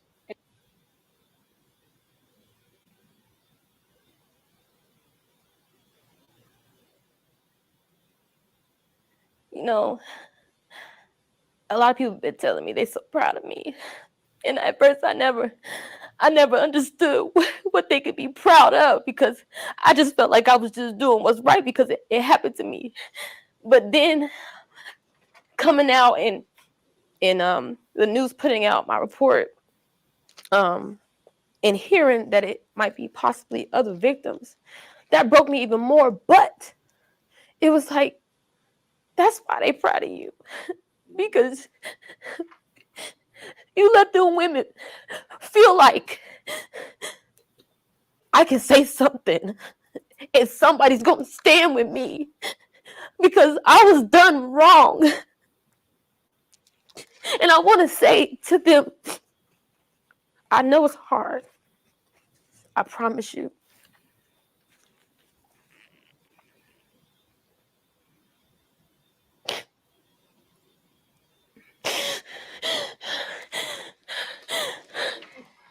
I know it's hard. But if nobody stands up for you, you have to stand up for you. And I promise you, everybody else will fall in place. I promise you. And we're not victims, okay? Because we are still here, all right? We are survivors. We are survivors. And we are surviving. And we are going to live again. We're going to have our lives back. But first you got to stand up, mama. And I'm right here. I promise you. If any of y'all who's watching this need me, I will be right there, no matter where you at. And this is what I'm starting the foundation of. We're stronger together. Because we are. And we are a community of women. And you know what? And I don't want to even say women, because it don't just happen to women. And you men, y'all are more people to hold it in. You don't have to. We're stronger together. And as soon as everything gets solidified, I'm hoping that if you are a victim, please find your way to contact me or any of my people, and we're going to help you. Because you need a voice, and if you don't have your own voice, I will be.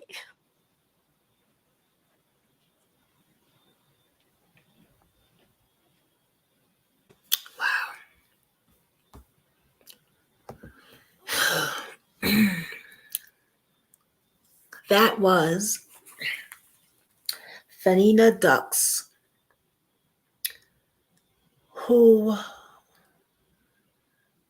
went to her superior, the lady who took her under her wings, who showed her the ropes another woman that she thought she could trust because she took her under her wing, right?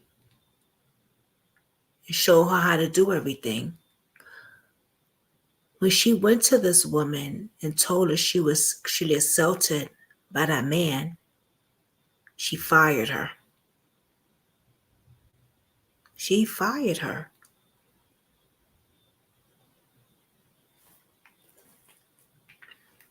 This is a big thing, guys. Former Dalton employee speaks about sexual assault. She says she entered from the trustee Andrew Holmes. She filed a lawsuit saying she was fired after taking sexual assault allegations to Mayor Tiffany Henyard. So she took the allegations to the mayor, the one who brought her in the game, who showed her the ropes, and the mayor fired her. Let's see what the news got to say about this.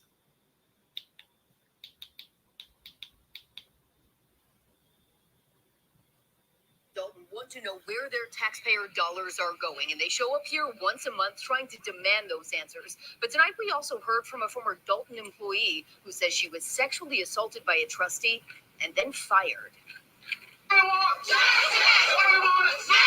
For a moment, the clamoring outside Dalton Village Hall calmed, the crowd parted, and former assistant to embattled Mayor Tiffany Henyard came forward.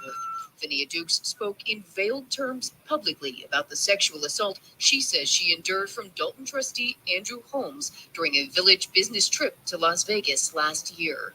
This is very overwhelming. In a lawsuit filed last month against the village of Dalton and trustee Andrew Holmes, Dukes says she was fired after taking sexual assault allegations to Dalton Mayor Tiffany Henyard.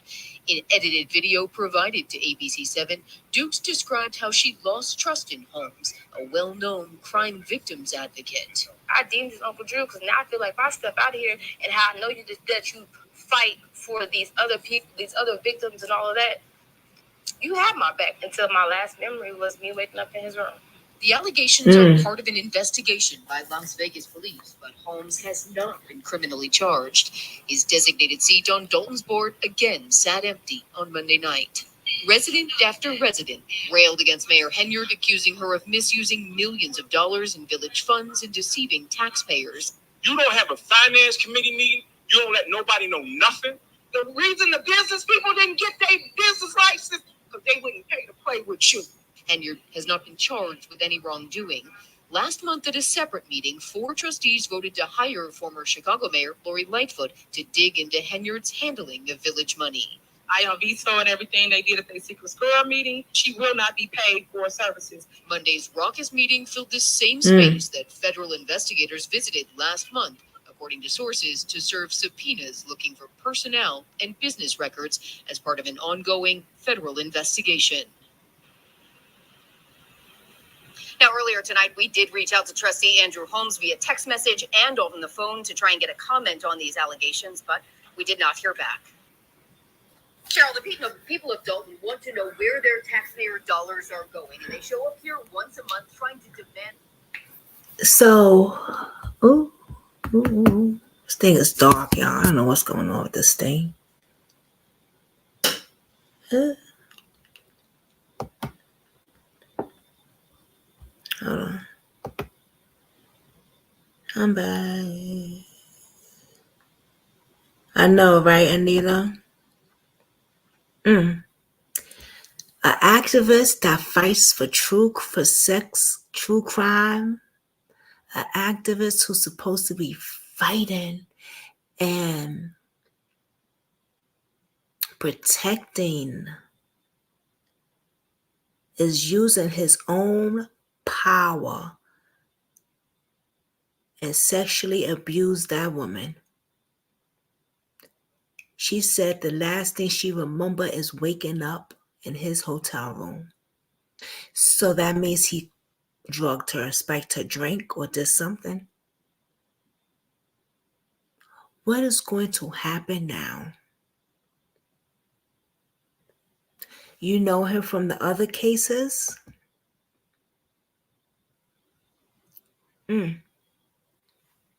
I've never seen him before. But let's look his ass up. Let's see who he is. Andrew who? Let's see. Andrew Holmes. Okay.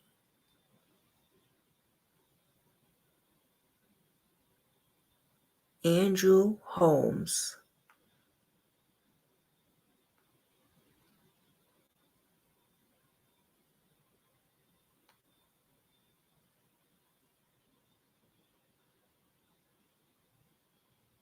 Oh, there's a lot of Andrew Holmes. God damn.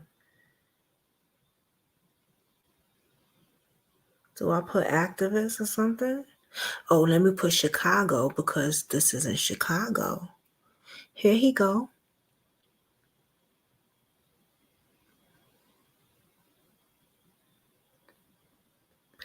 Chicago activist Andrew Holmes works to strengthen relationship with law enforcement. Let's see his fake ass. He needs to strengthen his relationship with God. Got just about on the highway when they told me she didn't make it. This is one of his fake. So I know what these parents are going through. You know, at one point, I'm out there just to help them. But when it hits your doorstep, you understand why you're really helping them. You so fake. Not until the end. You can do all the work you want to do out here and help people, try to stop this violence, try to engage them with all law enforcement agency. You only know that feeling. But until it hits your doorstep, then you understand the full effects of it. So, you know, yeah, I do. So, but you know, we just keep working, picking at it, and asking people to engage all law enforcement agencies across the United States just to help them. I mean, we can bring this gun violence down to zero. It's just a matter of people. If you see something, say something. It hit your doorstep now. She saw something and she said something. Now what, Andrew Holmes? Now what? What do you have to tell the people? What do you have to tell the people?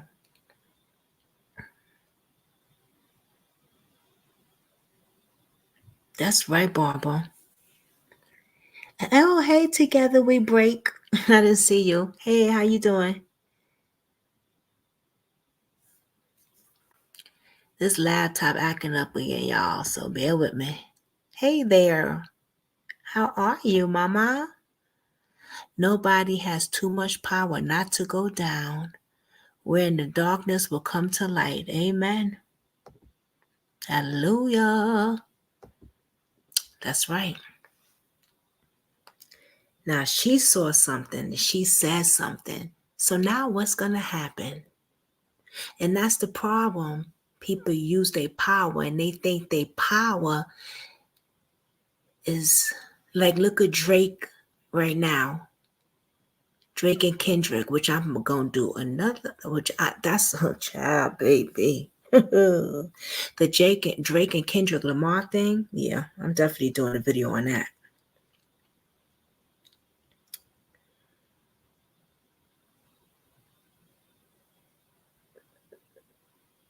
Let me see something. Trustee Andrew Holmes Dalton arrested by the feds. According to reports. Let's see what they got to say. Trustee Andrew Holmes of Dalton arrested by the feds according to reports. Dalton, Illinois. Updated 8:50 p.m. South Holland authorities have reported that Trustee Andrew Holmes of Dalton has not been arrested, nor is he in custody. Police Chief Sean Staples did confirm that there was a police report filed on Wednesday that accuses Holmes of drugging and sexually assaulting a former Village of Dalton employee while they were on a work trip to Las Vegas. The statement says that she was out to dinner with Mayor Tiffany A. Henyard and Holmes when she became unwell, feeling disoriented. She later awoke in Holmes' hotel room. According to the report, the employee returned home and another individual, who was also on the trip with them, told her that Holmes was bragging about the incident. This individual told the accuser, who went to Henyard with a complaint. Mayor Tiffany Henyard purportedly punished, then subsequently fired the accuser in retaliation. The South Holland Police Department confirmed that they are working with the authorities in Nevada to investigate the sexual assault allegations. Original story. Trustee Andrew Holmes reportedly turned himself into federal authorities at the South Holland Police Station on an extradition warrant out of Las Vegas. There have been many conflicting reports circulating this morning. Several reports have come in that helicopters appearing to be federal authorities have been circulating Thornton Township all morning. Andrew Holmes have been accused of raping a Dalton employee while on a Las Vegas trip with Dalton Mayor Tiffany Henyard and several Dalton employees.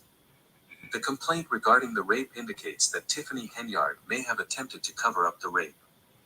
It is reported that Andrew Holmes bragged about raping the employee and that Mayor Tiffany Henyard fired the employee. The Southland Journal is on the scene to confirm. The story is developing.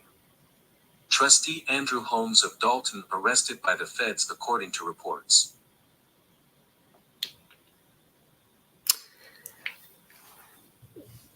When the activist that I interviewed sent me this, I was like, wait, what the fuck? What the is going on? Because he's out there fighting for her too. And I'm going to show you that clip also. This is disgusting. See, this really pisses me off because you have a good activist like my buddy, right? He's out there in Chicago fighting for missing women, black women, all type of women, not just black women, missing people from Chicago because we got a serial killer out there, okay? And then you got a monster activist who's taking his power and abusing it. That shit disgusts me. It really, really does. And it really pisses me the hell off. So you guys remember Raven Michael Ben Yus, right? If you don't, let me just show you. Let me remind you. It's horrendous to see an activist that's supposed to share the same passion of serving the community to be an answer to those who have no voice, to be a defender of righteousness and justice. But this person is known as Andrew Holmes. Andrew Holmes has betrayed our community. He has stood up and took advantage of one of our sisters. And there should be a whole bunch of black men behind me right now. Because when there's a problem of someone violating our sisters, we ought to get mad about it. We ought to get upset about it. We ought to not just sit here and condone with silent approval, but get out here and address this to call for his resignation immediately. Not yesterday, not last year, but today is his resignation. We will rest until that resignation is finalized. We must be very clear of what this is. That young lady cried her eyes out on that video. She needs to be deleted. She needs to be vindicated. Her story needs to be resonating everywhere. And she called out to the victims like her. This wasn't the first time this happened. This wasn't the first time that this happened. We say to those victims, come forward, please. Yes, right. Find the courage, and I know you can, if you want me to be with you as an advocate for black women murdered in these communities. a missing person, a black woman missing in Chicago. I'll work with you. We can't have predators in our communities. We can't have those who pretend to be activists and make good activists like myself look bad. Share that shit.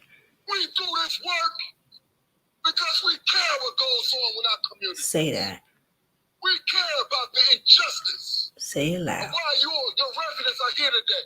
We care about making sure your names and voices are heard, not to abuse your trust, not to make mockery out of the word activists, of standing up for the injustice that's happened to our community.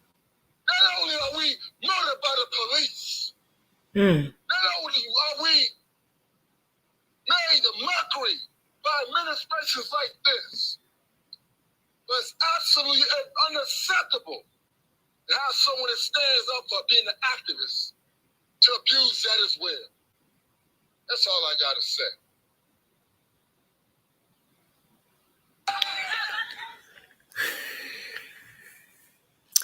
So he sent me that. And I was like, whoa. Who is Angel, the activist? That's what he was talking about. The guy that I showed, not him, of course, but the other guy, of course. I'll show him again. Let me see if I can find it. Andrew Holmes is from Chicago. He's an activist. Let me show his really picture again. This guy.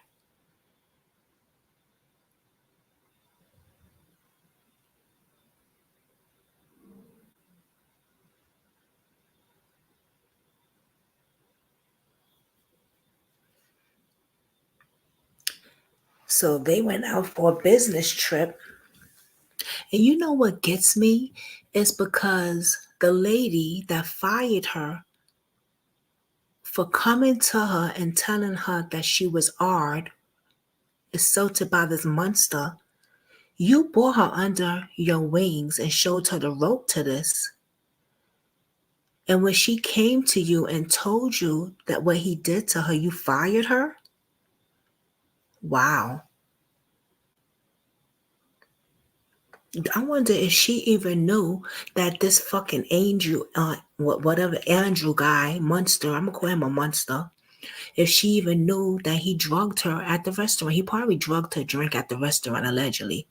Because she didn't remember waking up at his hotel. They went out to dinner with the other women. This is big. This is really big. And this is a shame. You know something? I said, let me see something if I could find it. Hold on. Because I thought I was tripping earlier. Oh.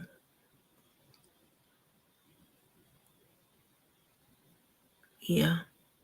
Chronicles Speak is also talking about this. And she's saying Tiffany hindered and trustee exposed for corruption. Yeah.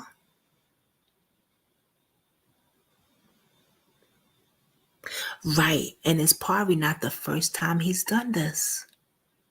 Exactly. Exactly. Y'all want to hear what Chronicles got to say? I like Chronicles. She funny. I like a lot of content creators. I'll be watching them at nighttime and stuff like that when I'm done with all this. I'll be watching it and stuff.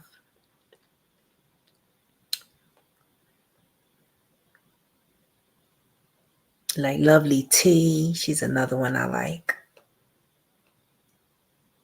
I don't know if Lovely T talking about this. She talking about the 50 Cent thing and the yeah, I definitely gotta go to my celebrity channel, y'all, because I got some shit to be talking to about y'all. But yeah, I don't believe that this is his first time. probably not his first time, y'all. It's probably not. It is probably not his first time at all.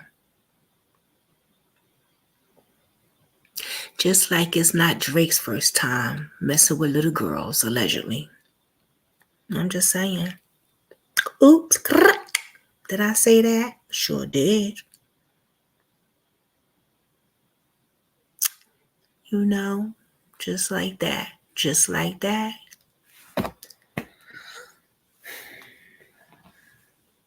I was going to do the video. Anita said, I second that motion. Okay. I was going to do the video with Drake and Kendrick. It's just so much because I want to do a reaction video with the album, the song that they drop. Then I want to do a reaction video on the conflict that's going on with them because it just goes way back. It's just not, oh, they got beef right now. It kind of goes way back. But then I was like, damn, I would have to put that on my celebrity gossip channel. But there is something that did happen and Drake's house got shot up. That I could put on here. Now, I don't know if y'all heard about that. Drake's house got pow. There was a shooting. And I believe there was a break-in also today or something like that. What is going on? This is a mess. This is a mess. It really is. I kind of want to talk about that, but not together with, because I want to do, when I talk about the break-in, I could do it like, because it deals with true crime, you know, the shooting at his house. But to do that, I also want to get into the thing with him and Kendrick Lamar and everything. You know what I'm saying? Because there's something deep going on with this whole industry thing. I hate when I don't have my thumbnail made for it. You know what I'm saying? Like, I hate when I don't have my thumbnail made for it, man. That shit pisses me off. Wow, I was just wondering about that today because I hadn't heard anything. Oh, you was into that too, Barbara?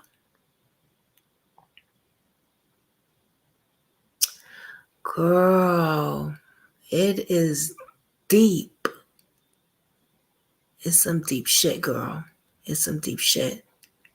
I might cover that tomorrow where I could scream and yell and listen to the music.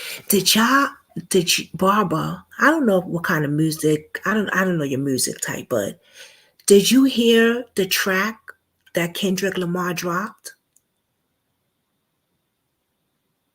Did anybody hear the track? I know a lot of people heard the track. But okay, I know Together heard it. Girl.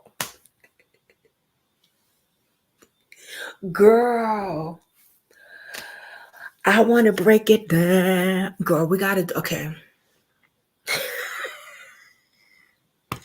Masterful baby. Oh my God.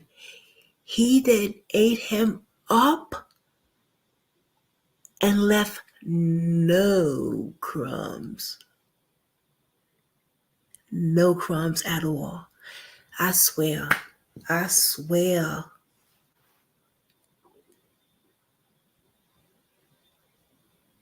He ate him up, y'all.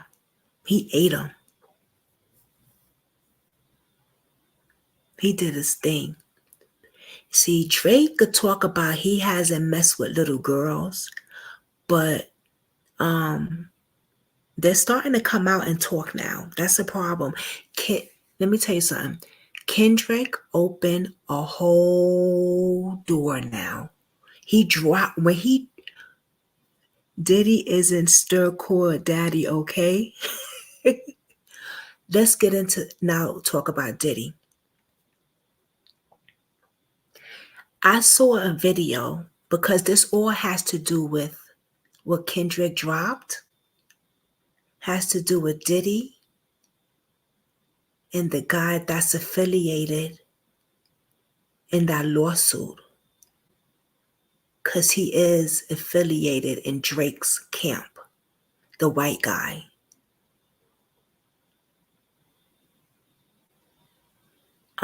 Kendrick Lamar knew what he was doing when he opened that whole world of sex offenders. He's a petty. When he opened that, now y'all see they telling Kendra, stop. No more.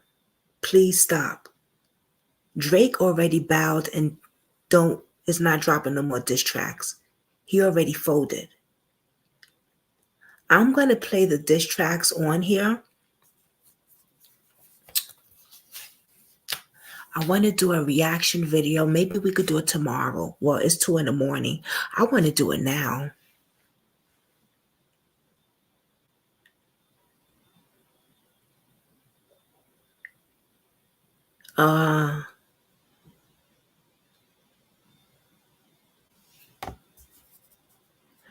Kendrick kept going.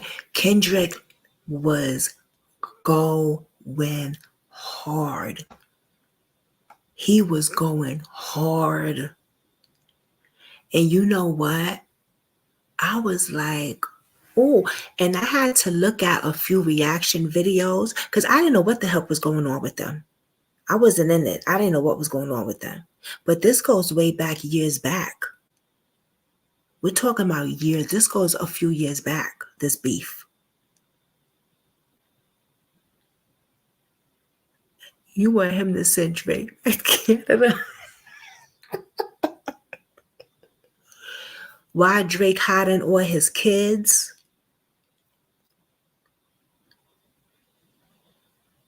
Baby, you know what? I ain't got my thumbnail up and that's okay, but we here now. Let's get into it. Let me see. All right. So, first of all, who dropped the first damn, I really want to put the thumbnail up for this. I should do part 1, part 2, part 3, part 4, and then reaction.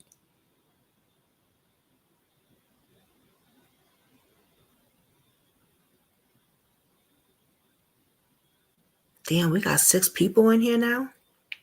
It's 2:07 in the morning. Who dropped the first diss track? Was it Drake?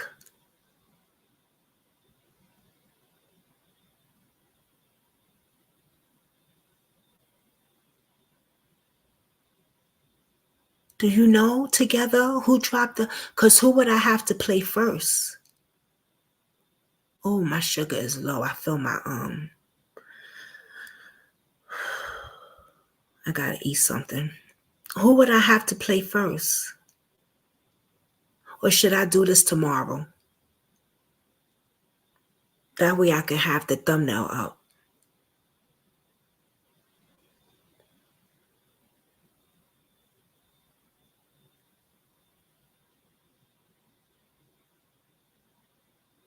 Drake did, right?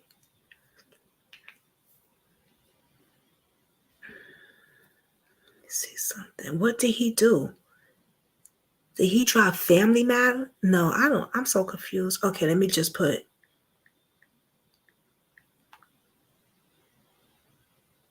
Drake, this Kendrick Lamar. Let me see. That Euphoria came. Ooh, baby. Not like Gus was like, ooh. Meet the Grams was like, ooh, I don't know. He just was killing them. And academics is like confused. The academics needs to hang it up. She said, yes, now I'm curious. Let's hear it. Family matters, right? Okay. Okay.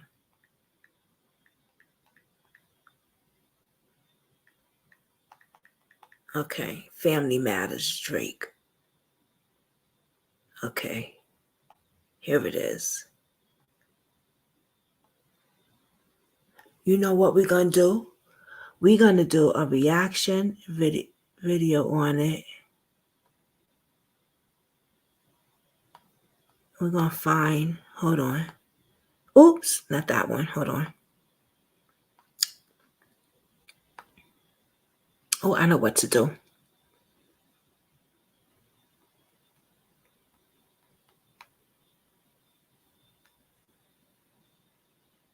But I know I want to pick the person that knows how to break it down.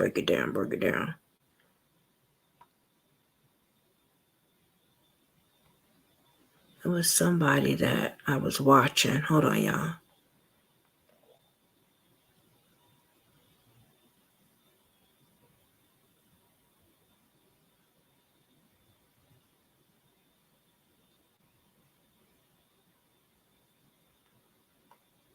Was it Lovely T?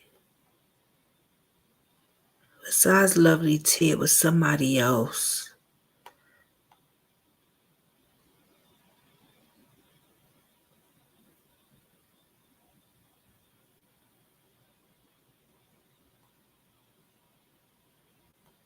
All right, but we're just going to see Lovely T have to say. We're going to play her reaction to Family Matters.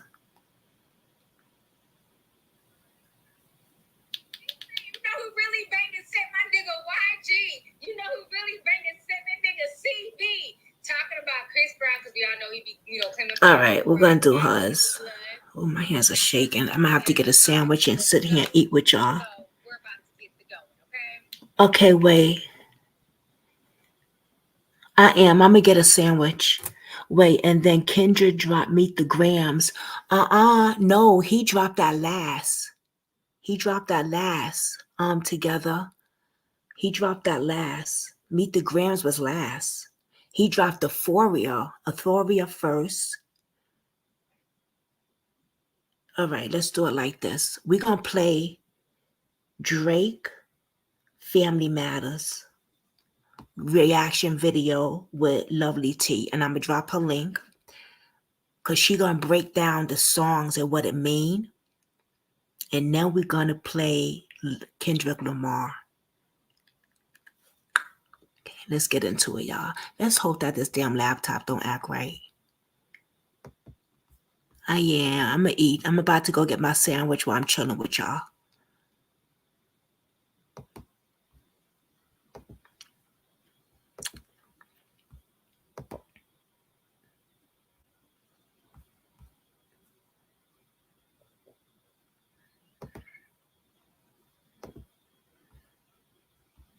Yeah.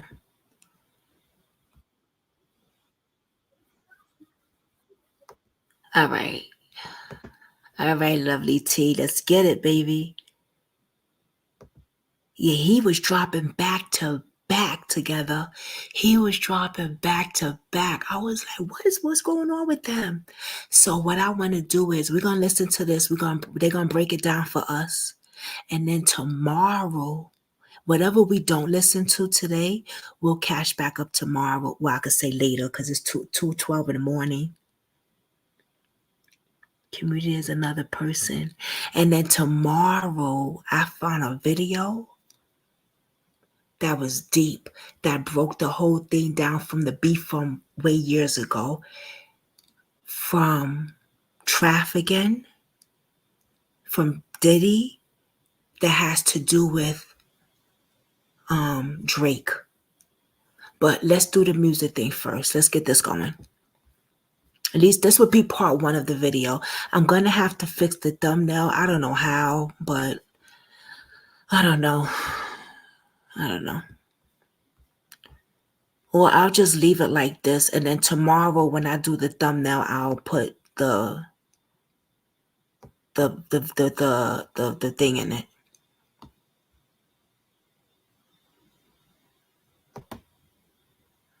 Because I ain't got no room to fix this damn thumbnail. So tomorrow when we do the other reaction video, I'll do the thumbnail with Drake and Kendrick. But I'll probably just leave the thumbnail right there. But let's get into it, y'all. Shout out to Lovely T, baby.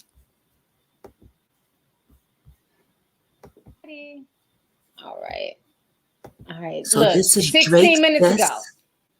to Kendrick. 16 minutes ago. So I This left is some more Family comment in here, Matters. but that was about He it. started All right, popping the let's go. shit first. I'm ready. So he say, you know who really banging sent my nigga YG. You know who really banging sent that nigga CB. Talking about Chris Brown, because we all know he be, claiming Pyru, right? YG's a blood. Right. But he was like, I'm not sleep like J. Cole. Jermaine done fucked up. They're all throwing shots at Jermaine at this point, child. Let's keep going. I'm here. He said something about some fake tea. I love the fact he got the lyrics already in there. Okay, so I'm here for this. All right, let's go, Drake. Let's go. Now let's remember, J. Cole bowed out. He had do some shots or something like that with Drake or whatever. He didn't want the beef. He already apologized, not with Drake. He had made a song with Drake and threw some shots or something that Kendrick wasn't feeling. But he apologized to Kendrick. And you know what, J. Cole, you did the right thing. Go. Hopefully it's not echoing, but if it is, child, ain't nothing I can do about it. I didn't hear this. Paperwork and vanilla cream to help out with your. He went there. He said you a fake pro-black. I mess with everything in between, from black girls like Serena, you know what I'm saying, to white girls and everything in between, the Puerto Ricans. He messes with everybody. We know Drake's a whore, okay? Basically. But he said, you're the one who's supposed to be a pro-black king, and you're married to a mixed queen. And I said that. I said that yesterday when I broke down Euphoria. Like, I didn't really agree with the nigga part, because it's not like he's going home to, a brown-skinned, Afro-wearing woman. Your wife is biracial. Your kids, are now multiracial. So, his daughter's brown-skinned, but his son is as light as Drake. So, So this is not Drake said he want all the smoke. Oh, this song is 7 minutes, too. I didn't even realize that shit. Okay, well, let's keep going. Come on, Drake. Bring some more. I want to know. He tried to play Kendrick too by saying he's a fake activist.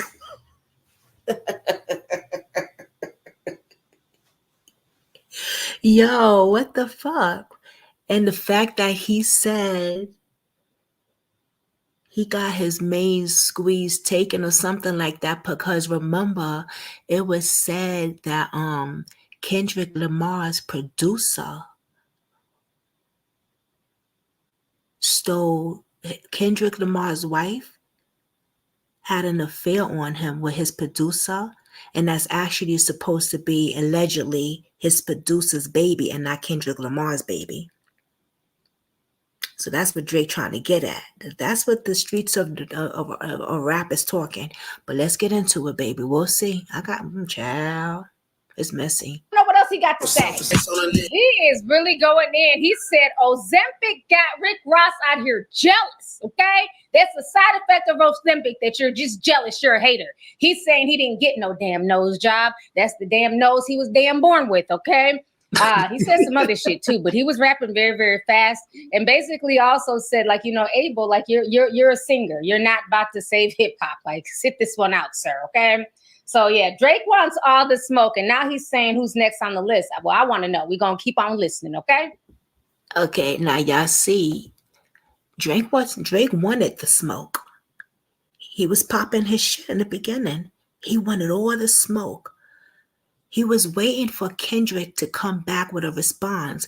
And everybody was saying, Kendrick, you got to come back with a response. Kendrick, you got to come back. It's been a few months or a few weeks. Kendrick wasn't saying nothing because he was cooking in the booth. But when Kendrick dropped, it was a wrap. Which one of my so-called niggas? Which one of my so-called niggas? Which one of my so-called niggas need a sheriff in the clip?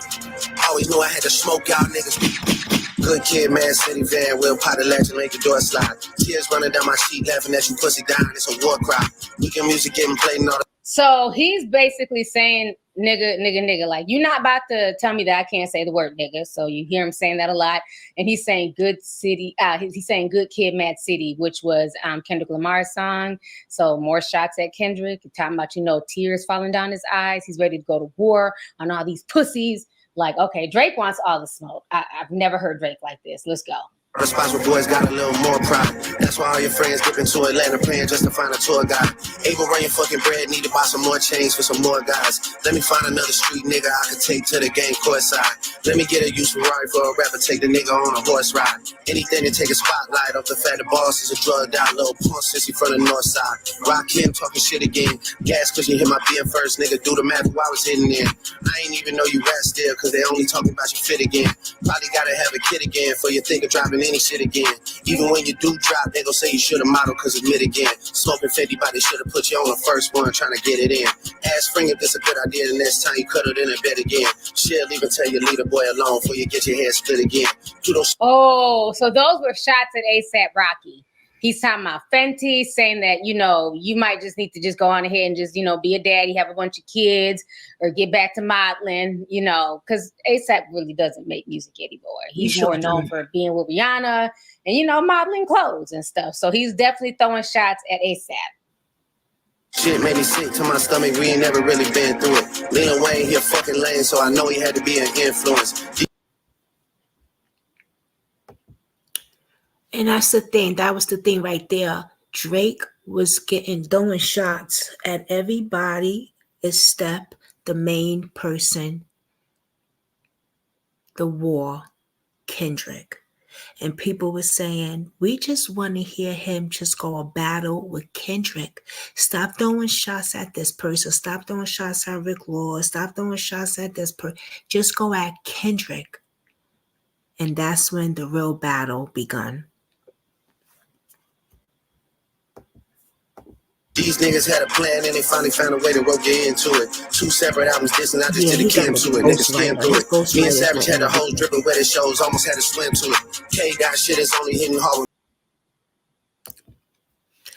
This picture has people in a frenzy. Do y'all know who this guy is right here?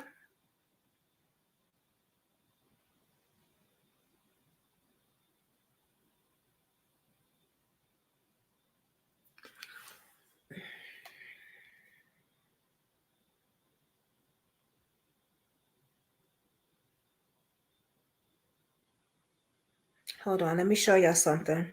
I hope I can find it because I just seen it the other day, and I was shocked. I couldn't believe it. I had to look it up myself. I couldn't believe it. Let me see.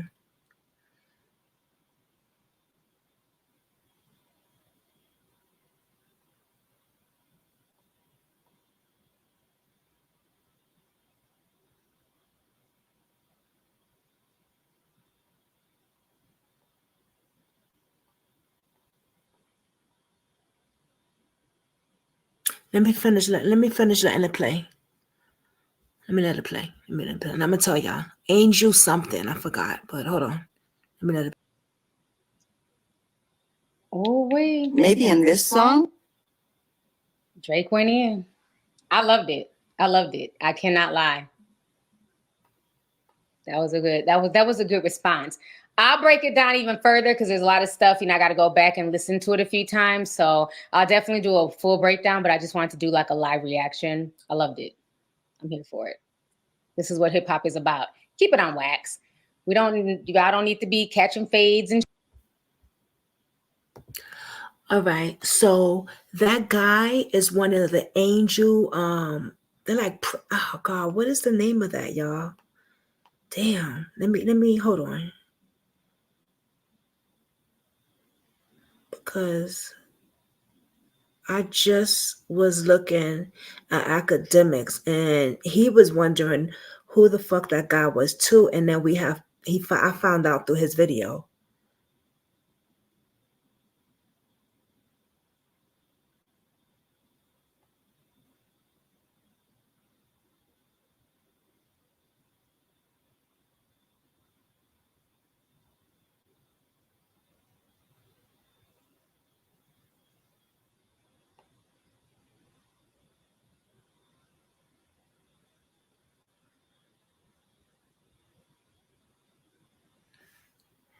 Do you know Together?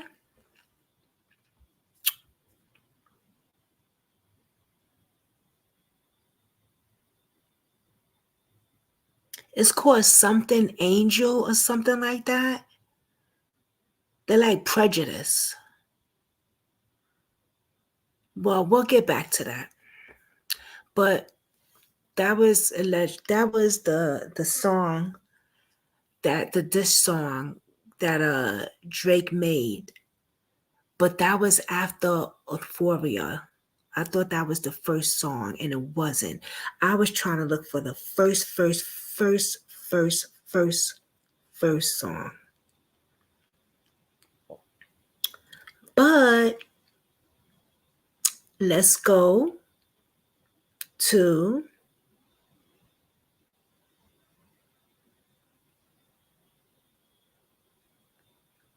Kendrick Lamar.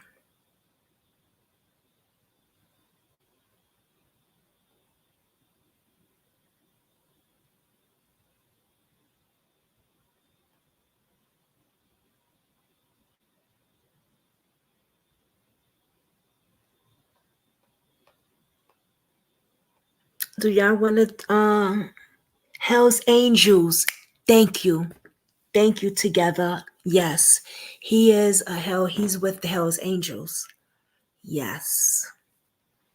And people are on Twitter tripping because Jake is affiliated with him. And they're like, why are you talking with him? Why are you talking with him?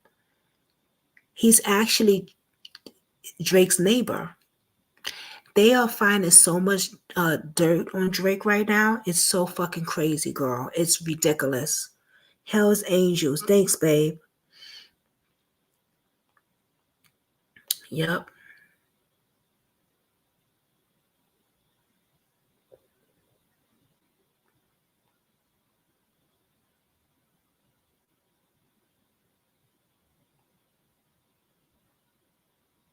All right.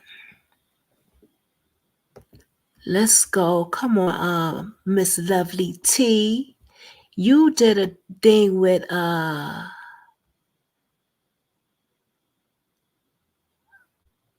on. I like Miss Lovely T. Let's go to her reaction on Thoria. Did she do a live on it, or she just did a replay, a upload? Let me see something.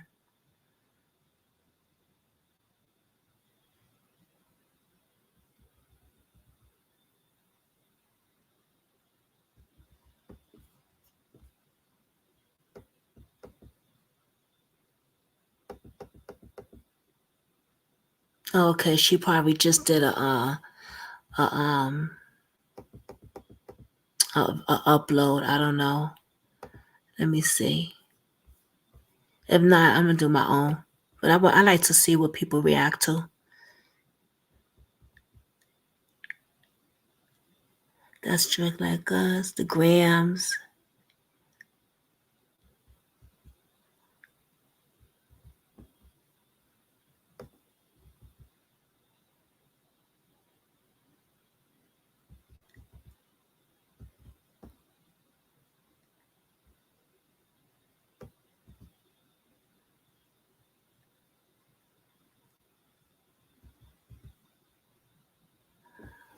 For your shrimp.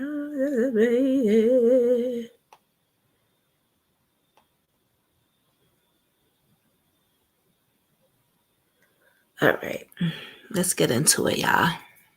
I'm gonna do my own.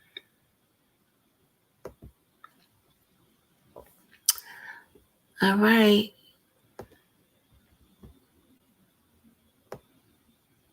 Let's see who should we mess with when it comes to that.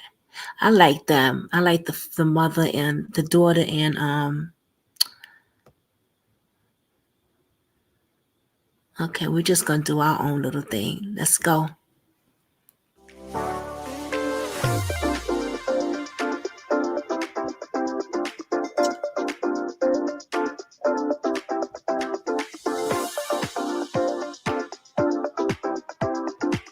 Oops, what am I doing? Let me get that commercial out of there first of all. Woo, shit, my man said this. Euphoria. Them superpowers get neutralized. I can only watch in silence. The famous actor we once knew is looking paranoid and now spiraling. You're moving just like a degenerate. Every antic is feeling distasteful. I calculate you, not as calculated. I can even predict your angle. Fabricate stories on the family front, cause you heard Mr. Morale. A pathetic master manipulator. I can smell the tails on you now. You're not a rap artist, you're a scam artist with the hopes of being accepted. Tommy Hilfiger stood out, but FUBU never had been your collection. I make music that electrify 'em. You make music that pacify 'em. I can double down on that line, but spare you this time. That's random acts of kindness. Know you're a master manipulator and habitual liar too. But don't tell no lie about me, and I won't tell truths about you. Shoo, shoo, shoo, shoo, shoo, shoo. Beep, beep, beep, beep, beep, beep. Yeah, I'm out the way, yeah, I'm low, okay. Yeah, the island right here is remote, okay. I ain't thinking about no reaper, nigga, I'm reaping what I sow, okay. Got a Benjamin and a Jackson all in my house, like I'm Joe, okay. Hellcat, met his homeboys in them types LA solo, okay. Everybody wanna be demon till they get chipped by your throwaway. And I might do a show a day. What's a lame? Always a lame. Oh, you thought the money, the power of fame will make you go away? Have you ever played? Have you ever? Okay, nigga, let's play. Have you ever watch your enemy down? Like with a poker face. Have you ever paid $500,000 like to an open case? Well, I have, and I failed at both, but I came out straight. Okay, hold on. Have you ever paid $500,000 to an open case?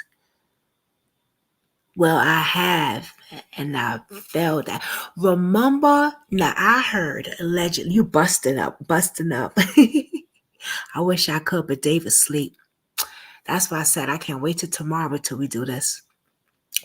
Now, when he said, have you ever paid $500,000 to like an open case? Well, I haven't. I failed that both, but I came out straight.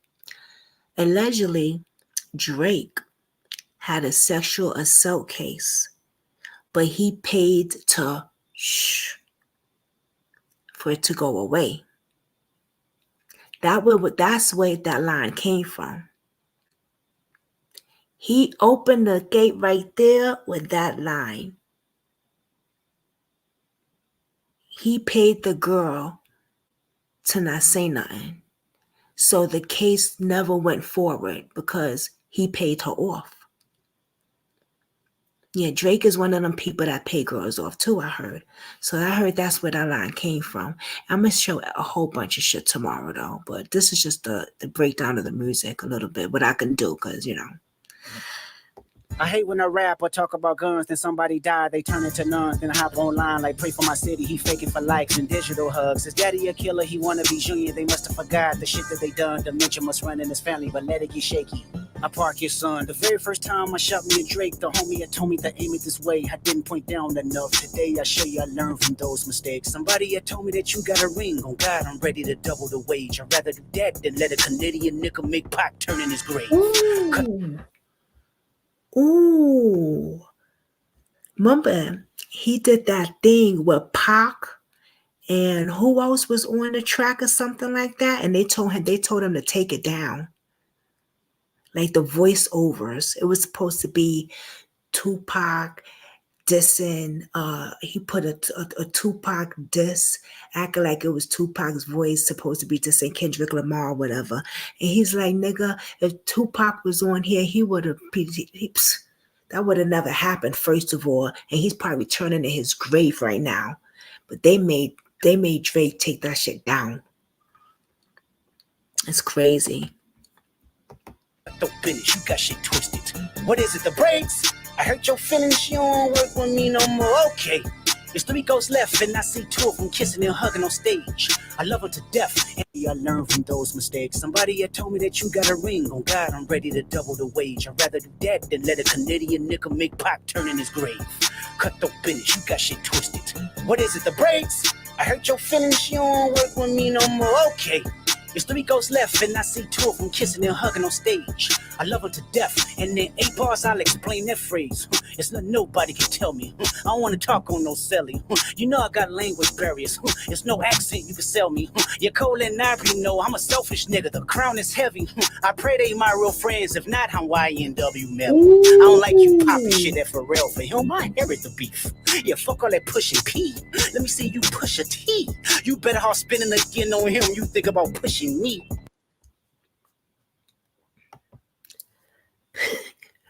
Baby. Baby.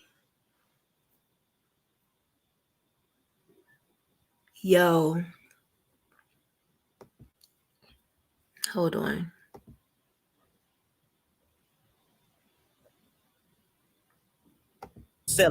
You know I got language barriers. It's no accent you can sell me. You're cold and ivory, know I'm a selfish nigga. The crown is heavy.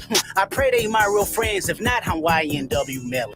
He gonna do this nigga like YNW Melly. YNW is on charge for murdering his friends, first of all.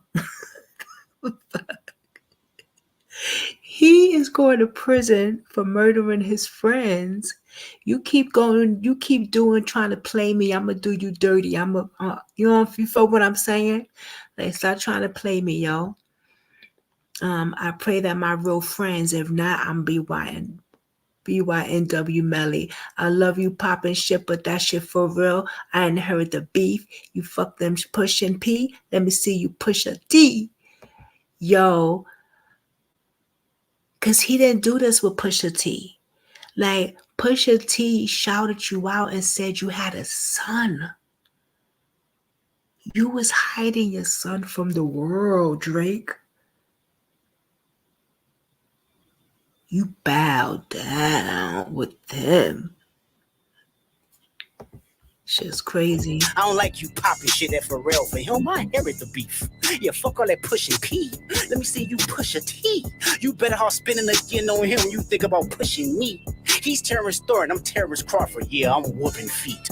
We ain't gotta get personal, this a friendly fade. You should keep it that way. I know some shit about niggas that make gonna wanna look like a saint. This ain't been about critics, not about gimmicks, not about who the greatest. It's always been about love and hate. Now let me say I'm the biggest hater. I hate the way that you walk, the way that you talk. I hate the way that you dress. I hate the way that you sneak this. If I catch flight, it's gonna be direct. We hate the bitches you fuck, cause they confuse themselves with real women. And I hate the way that you walk. I hate the way that you talk. I hate the way that you dress. Yo. Vicious. Niggas is vicious. Yo, they said DMX did not like Drake. And that's one of the things that he said in an interview at what was it? One of the interviews that DMX did, he was like, I hate the way that nigga walk. I hate the way he talk. I hate the way he dress. So I want to see that interview because I'm going to start rolling. Yo, I just can't right now. He is eating him up. love and hate. Now let me say I'm the biggest hater. I hate the way that you walk, the way that you talk. I hate the way that you dress. I hate the way that you sneak this. If I catch flight, it's gonna be direct. We hate the bitches you fuck, cause they confuse themselves with real women. And notice I said we, it's not just me. I'm what the culture feeling. How many more fairy tale stories about your life till we had enough? How many more black features till you finally feel that you're black enough? I like Drake with the melodies. I don't like Drake when he act tough. You gon' make a nigga bring back Puff. Let me see if Chubbs really crash something. Yeah, my first one like my last one. It's a classic, you don't have one. Let your core audience stomach that. Then tell them where you get your abs from. V12, it's a fast one. Bow, bow, bow. Last one. Headshot for the year. You better walk around like Daft Punk. Remember? Yo, fucking ripping that nigga apart, yo. He is ripping him apart, yo. He is ripping him. Didn't they say that he got a BBL or something with his abs and stuff like that? Or he want to be Sexy Red.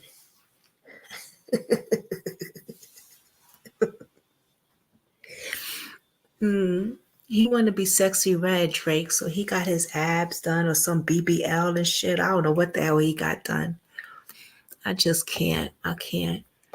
Remember? Hey, top dog, who the fuck they think they playing with? Extortion, my middle name as soon as you jump off of that plane, bitch. I'm allergic to the lame shit. Only you like being famous. Yachty can't give you no swag neither. I don't give a fuck about who you hanging with. I hate the way that you walk, the way that you talk. I hate the way that you dress. Surprised you wanted that feature request. You know that we got some shit to address. I even hate when you say the word nigga. But that's just me, I guess. Some shit just cringeworthy. Ain't even gotta be deep, I guess. Still love.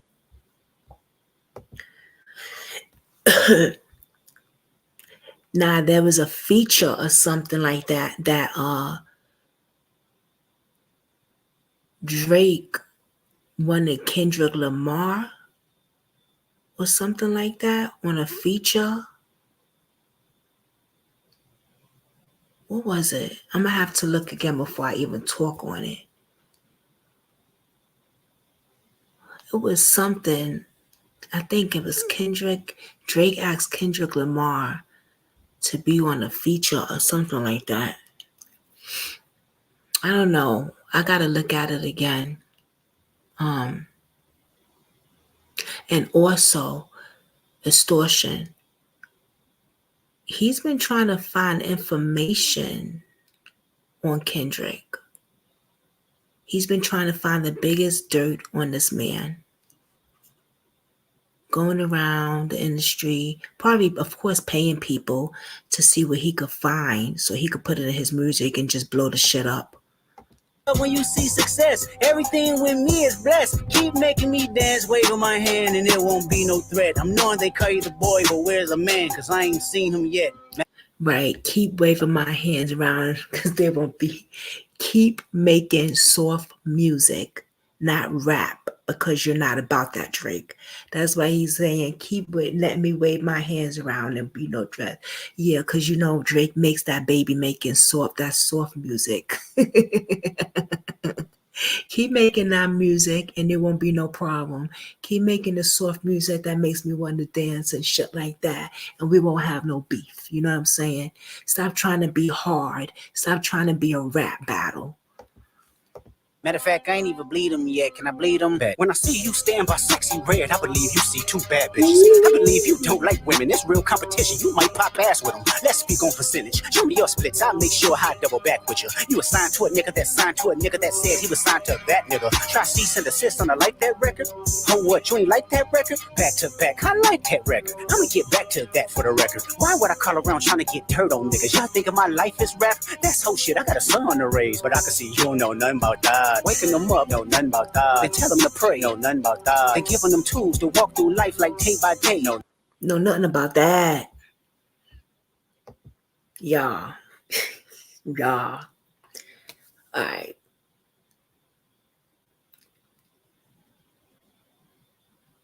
He made a song and Drake gave a cease and desist. That's what he was talking about. That's why he said that cease and desist. Yeah, we're gonna have to talk about that. He made some shit. He made a song or something about that and put it out. And Drake had his lawyers and all that shit. He was getting like mass cease and desist letters and stuff like that. Also, he's saying like, Drake, I hope my son pray. I'm a good father. I do this. But you obviously don't know nothing about that. You don't know nothing about that because you hide your children from the world. He has other children. Drake don't want to be a father. He doesn't want kids. The only reason he put his son out to the world is because Pusha T pushed Drake. Okay? Pusha T pushed Drake. He put that out there. If Pusha T didn't say anything in that diss song, we would not know that Drake had a son. We would not have known. Now, allegedly, there is other people, other females that is pregnant and have children by Drake. Allegedly, Drake has an 11-year-old daughter. I'm going to talk about that tomorrow, though. Drake has other children as well. There was a little boy. I swear to God, he looked like Drake. He is Drake's twin. Drake don't want to be a father. He don't want to be a father.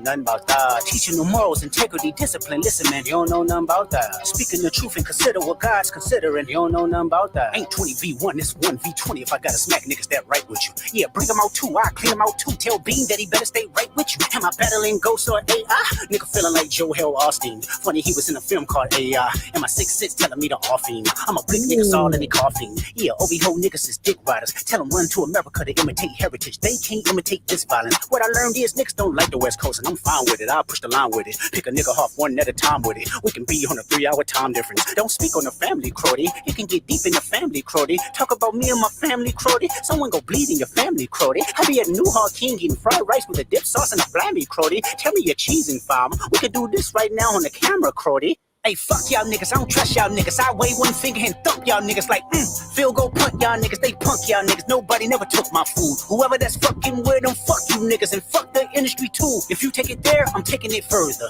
That's something you don't wanna do. Ooh. We don't wanna hear you say nigga no more. We don't wanna hear you say nigga no more. Stop. We don't, Drake. We don't want to hear you say niggas no more. Now, Metro Boom, BBL Drizzy lyrics. Yo, they is going after Drizzy.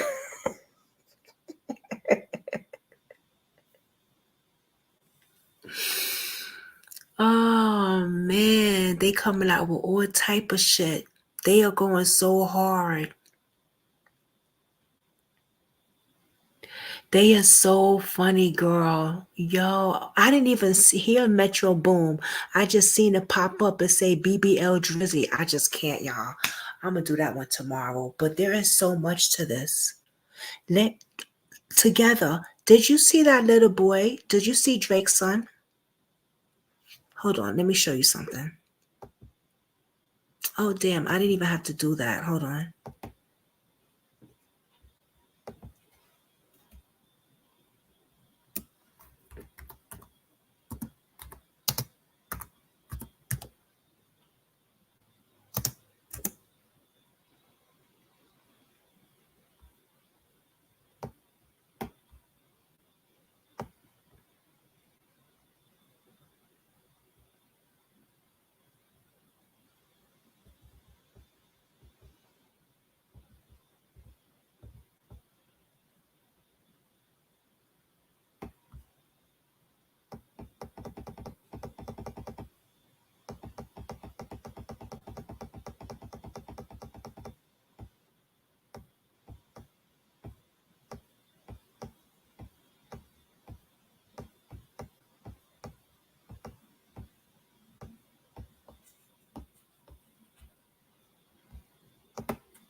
Nickelodeon was kid everything, but that marked one of the darkest chapters. These are 3 predators who worked at Nickelodeon. It made me wonder who was being hurt. Have you ever told your story publicly before? Hey, what's up, guys? How y'all doing today? Well, if you are Drake, you are not done embarrassing yourself. Y'all, first of all, Drake put out the weakest response back to a diss after literally Kendrick Lamar wiped the floor with a wop, right? Kung Fu Kenny went to work on Drake, okay? Drake issued a response. Now, in the first way, he let us know he ain't about the culture, baby. You're not even American. Why would you give a response back on Sunday night, which is Cinco de Mayo? Don't you know we busy whopping it up with guacamole, margaritas? On top of that, I know everybody on Crenshaw was playing Kendrick's they not like us on blast. But let's actually get into this, all right? The one Mr. Drake actually opened his mouth and said, okay, and this is very important. If you or anybody can find proof that I have an 11-year-old daughter, I'll quit rapping and come work for you. Baby, what y'all think we should put tattletales? What do you think Drake's position should be? Janitor, mopper, head cultural appropriator? What do you think his, because baby, we have pulled up the receipts that not only does it look like Kendrick was telling the truth about the 11-year-old daughter, baby, we pull receipts on your son, and we not talking about Adonis. Baby, Drake allegedly, and I say allegedly till you see the pics, lady and gentlemen of the jury, I ask you, this baby look more like him than Adonis do. He sure and do. That's hard to do. I will say one thing, right? You can tell the baby's melanated because the baby looks like Drake would have looked if Drake had a jawline before Dr. Miami went to work and turned him into a fake Habibi. Anyway, y'all, let's get into this because Drake, you always asking for things you don't want. You told Kendrick to respond. Kendrick just literally, and mustard on the beat, killed your career. And now you asking us to do an APB on any unclaimed kids, baby, asking you shall receive, like Max said. Why is he staying like this? Listen, again, remember when somebody said, why is Drake saying stuff like this if he fed him the info instead of destroying him that night? But you know what? That's a question for a different time in a different video. Let's get into this mess, okay? First of all, let's talk about Drake's son and not Adonis, the second son he is supposed to father. Let me pull up an old interview and then we gonna pull up these receipts because baby, you know your girl got pictures. Let's go. Let's go. Okay, so here is the baby. They said this child looks more like Drake than Adonis. K Money said, y'all, look, this woman was awarded $350K in an SA case against Drake. But look at her son. Lila Lace is her name. Let's get into this. She got an interview. How sure are you that you're pregnant by Drake and not somebody else? This is 2017-18. Let me tell you something. Now listen, somebody on Twitter pulled this up. This is in 2018, 2017, 2018. This is after she sued and settled Drake for SA. Her IG and interviews are gone shortly after she was awarded that $350K. But listen to what she says. And I'm going to just make this clear because, you know, I have been asked that before. Mm-hmm. I have a child, okay? Okay. I'm a mother already. Okay. I know who I sleep with unprotected, period. Okay.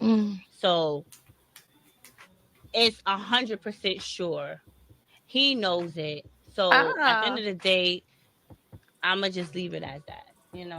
I do want to say one thing.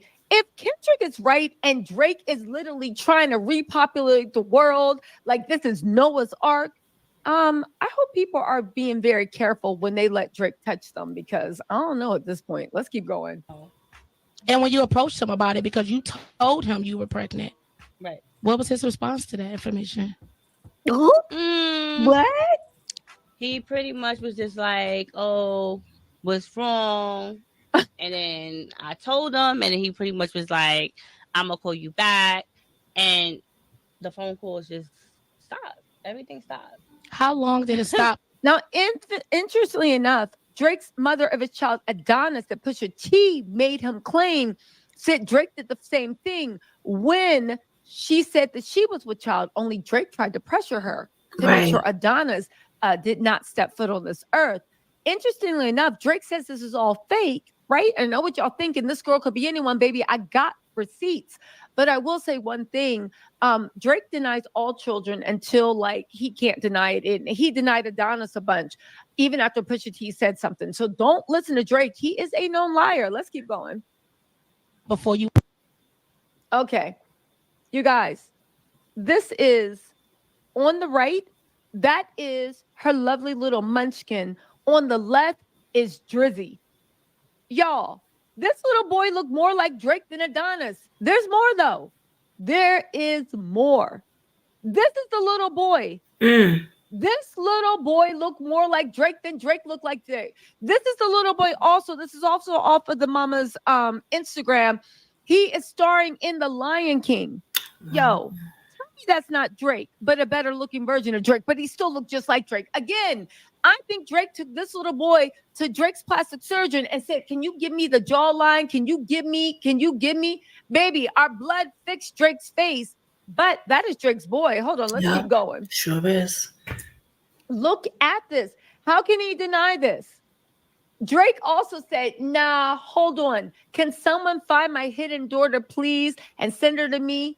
Just these guys are in whatever. Drake asks and you shall receive. Again, why does man keep asking for the work if he's not ready for it? Hold on.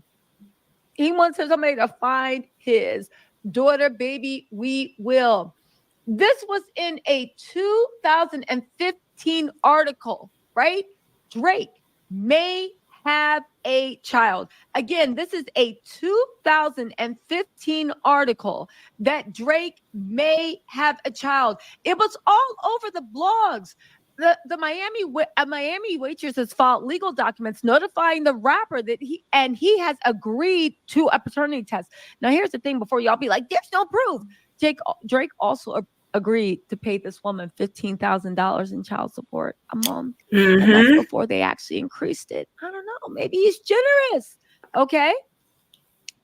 This was in Radar and Media Takeout. Say what you want, but back then Radar Online was in their bag and got stuff.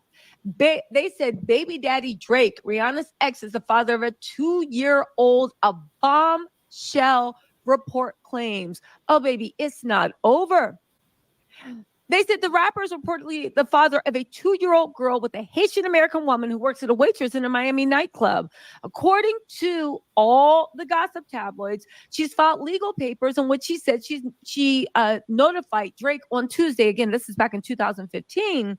And he agreed to take a paternity test. The court papers are said to state that the rapper is voluntarily paying her $15,000 a month in child support until paternity can be established. Right. According to the site, the child's mother is and the little girl now is 11 years old. Yeah, Jay got a few kids. He got a few kids. But see, it goes so much more deeper than this. And that's why I want to do a whole video tomorrow, a reaction, because I saw a good reaction video to do for y'all where it all involves with Drake, with this whole pedophile ring thing, with this whole, but then we have to play the reaction video for that, which would be the one that he dropped, Kendrick Lamar, and then I have to go into the whole thing with Diddy, Drake, and Drake Daddy, which is not his biological father, but the people above him. It's a lot, y'all. This is a lot. Kendrick really opened. He really dropped the shit, and they're begging Kendrick Lamar to shut up now. a Black woman who is brown skin. Again, this unnamed baby girl paternity test, $15,000 a month. It was all over the blogs. Y'all, why is Drake playing? And as a matter of fact, is he quitting rap today or tomorrow? We can put him on the back end. I need an editor. But at the end of the day, is Drake quitting today, tomorrow? I need to know. Because at this point, baby, be careful what you wish for. Yeah. The streets is pulling up receipts. And you know what? One thing I do want to say, we need to go over everything because Drake is a liar. And as much as he accuses Kendrick Lamar of having no proof, Drake, the streets have receipts. I hope the mother of these children actually come forward and actually tell us what's what. Until then, talk to y'all later. Bye. Yes, girl. And now people are coming forward as well about Drake having relations with them when they were just in junior high school, in high school. This is a big problem. Drake, you fucked up. You wanted Kendrick to respond. You put out a track, and you know what? The fans, you wanted Kendrick to respond. He didn't respond for weeks. A month went by. I don't know. I think it was a month that went by. And now he responds. And he didn't stop. He went full force. And I can't wait tomorrow because Dave's asleep now. And I really want to get loud and play the shit that Kendrick dropped, the other stuff, to get into it so that we could really, really get into it. But I'm going, y'all, because I got to eat something. I haven't ate yet. It's 3:07 in the morning.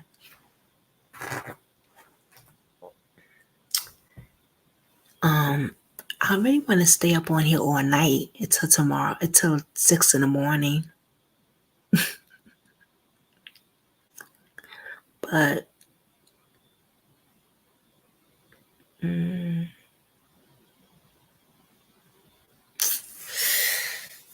I just hate that I don't have the thumbnail for it. All right, I'm gonna go.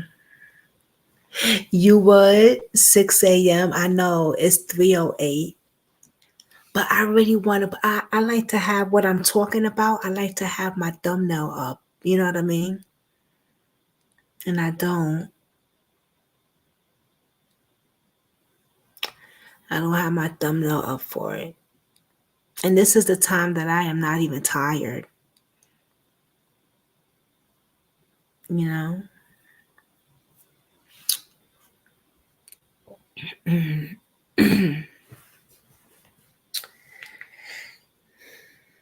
This is crazy, y'all. And we got 50 Cent is suing his baby mother.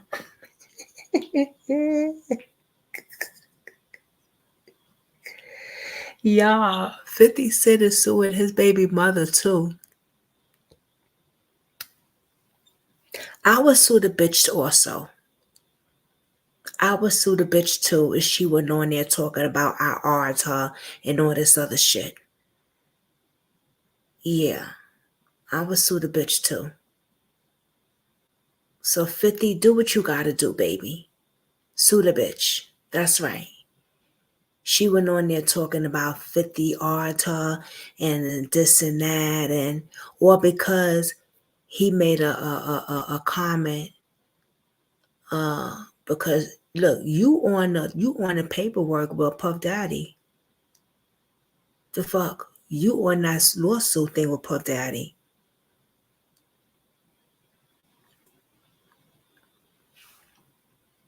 What 50 said? You little whore, or you little worker, or some shit he said. I don't know, some shit he said. You know 50. But she didn't think that. She thought 50 was just gonna sit back and let you say all these allegations allegedly about him and not do nothing. But you done fucked up now, but you done fucked up.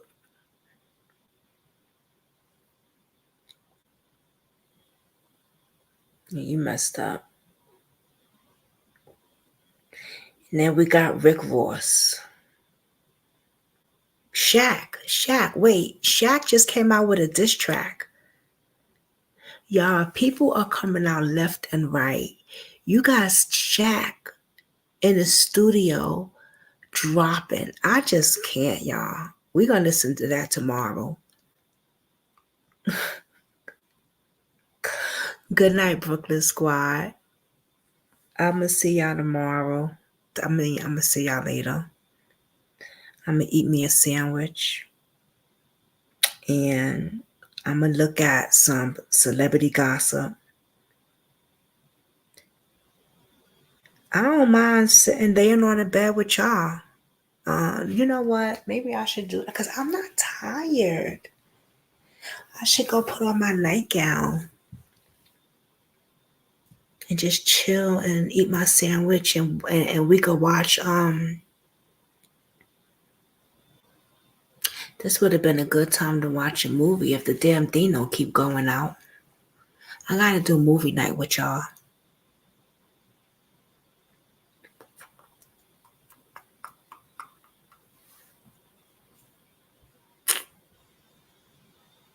Let me close this app right here.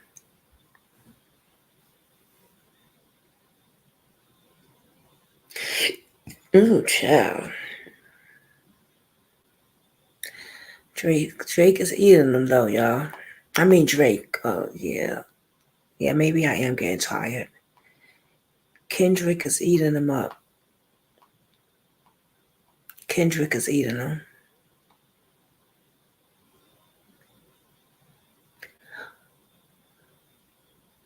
BBL Drizzy. Metro Boomin.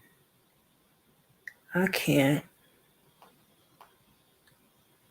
616 in LA. Kendrick Lamar.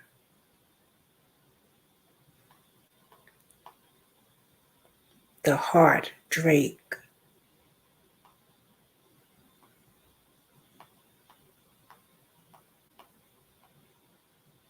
Meet the Grams. I died. I mean, it took me out. When he wrote the letter to Drake's son, his mother, and his father, I said, oh shit. Wait a freaking minute. Is this man? He wrote a letter to his Drake's son. He talking to his mama, Drake's mother, and his father.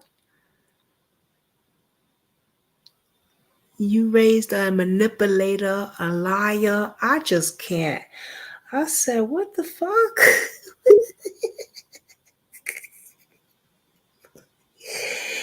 Oh no. Why he do him like that? Well, I know why he do him like that, but and Drake, your ghostwriters gotta come better.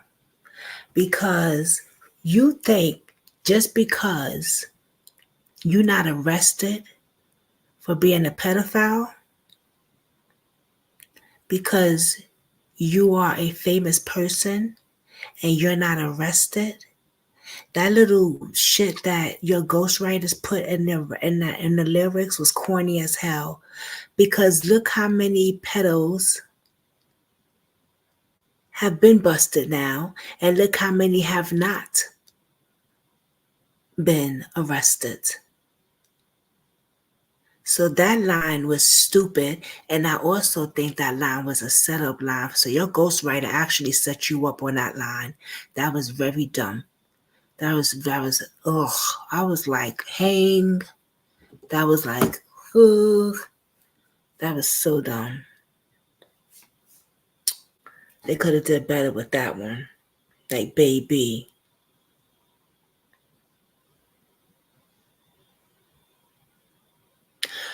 The first disc was Taylor May. That was the first disc that Drake did was Taylor May. It wasn't Family Matters. It was Taylor May.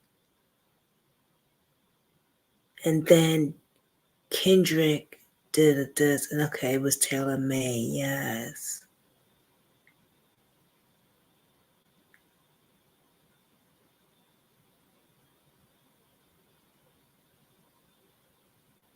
They said Stevie Wonder says Drake and Kendrick's beef is a distraction from the real war going on. Well, I don't know. Is it? Let's see what Stevie Wonder. I don't know what Stevie Wonder. Stevie Wonder. Some of the greatest artists of our time are in a big argument right now. I want to know what message of, I know you're a peaceful guy, and you know a lot of people saying this is maybe bad for the culture. Just, you know, it's like just negative. Any kind of war is bad for the world. Any kind of war. I mean, and you know, Drake is talented, and Kendrick is like, you know, he's a cultural icon, you know, so it's kind of hard to see these guys? Does it give you any bad feelings seeing these two guys, you know, in this position? I have no bad feelings. I just think that the world needs to focus on what's going on, because those things are just distractions. Oh wow! You think it takes people's eyes off of you know, what really matters then? Say again? Do you know the wars that are going on right now? That's right. That's right. Real wars, not stuff. That's right, sir. That's right. That's right.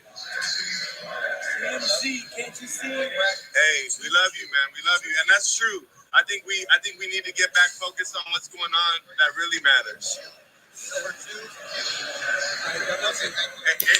We are getting back on what really matters. You got a pedophile ring in the industry.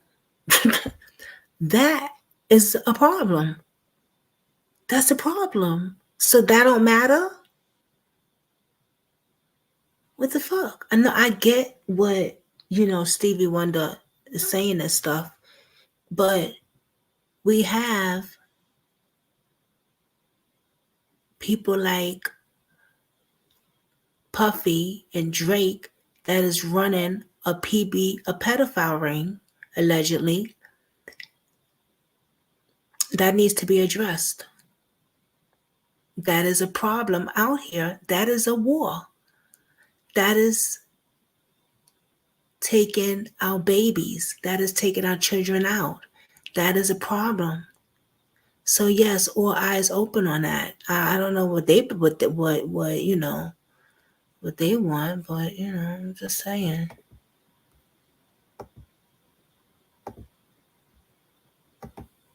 The fuck they expect? Listen, I want this battle.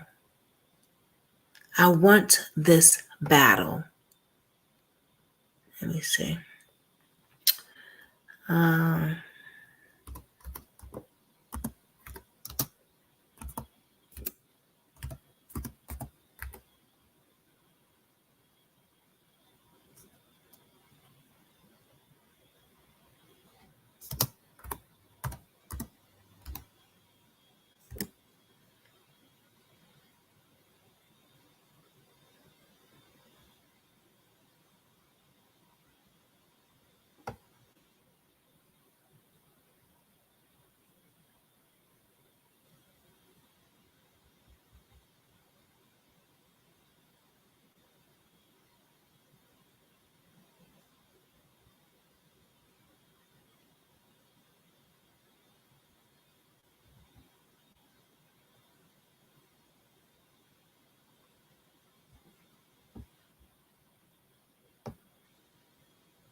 Well, with local Let me hear you say, oh, ho. It's the battle of the two hip-hop heavyweights you can dance to. My left stroke just went viral. In one corner from Compton, the Pulitzer Prize and Grammy award-winning Kendrick Lamar. Sometimes we laugh, sometimes we cry, but I guess you know now. In the other, Toronto's very own Drake, one of the most successful rappers of all time. Where did these be at when they say they doing all this and all that? They've been trading insults for years, but the feud escalated over the weekend with new songs from Lamar taking aim at Drake's parenting and accusing him of bullying. Drake responded with Family Matters. Always rapping like you about to get the slaves free. You just acting like an activist. It's make believe. But with the song Not Like Us, Lamar leveled some of his most serious allegations. Say, Drake, I hear you like I'm young. You better not ever go to cell block 1. Which led to a diss track from Drake denying dating minors. A lot of people have been calling this one of the biggest weekends in hip-hop. While he's disappointed in the direction, Canadian rapper Shad says battling is integral to hip-hop. It's about the excitement and the audience and their enjoyment and the spectacle of it But it is deeply competitive. It's really coming I down love to it. It's mudslinging. hip-hop. This DJ says rappers are targeting Drake because he's an outsider. You have a mixed race Canadian artist who started out as an actor, became a rapper, and has been on top literally since, for the last 13 years. No. Animal fans No wait for way the next targeting move. him. The Toronto Chinese restaurant Lamar singled out. I be at Newhall King eating fried rice with a dip sauce and a blammy, Crody. And where Drake filmed Family Matters is already benefiting. Now business is booming. To be honest, it just shows the influence that Kendrick Lamar has. I think it's good that we're supporting businesses like this, and then they'll be winning no matter what. An early victor in the battle of rap superstars. Eli Glasper, CBC News, Toronto. What was that? I didn't Turn understand shipping that. to your advantage with greater affordability. What the science is showing us is the universe. I didn't understand that, but okay.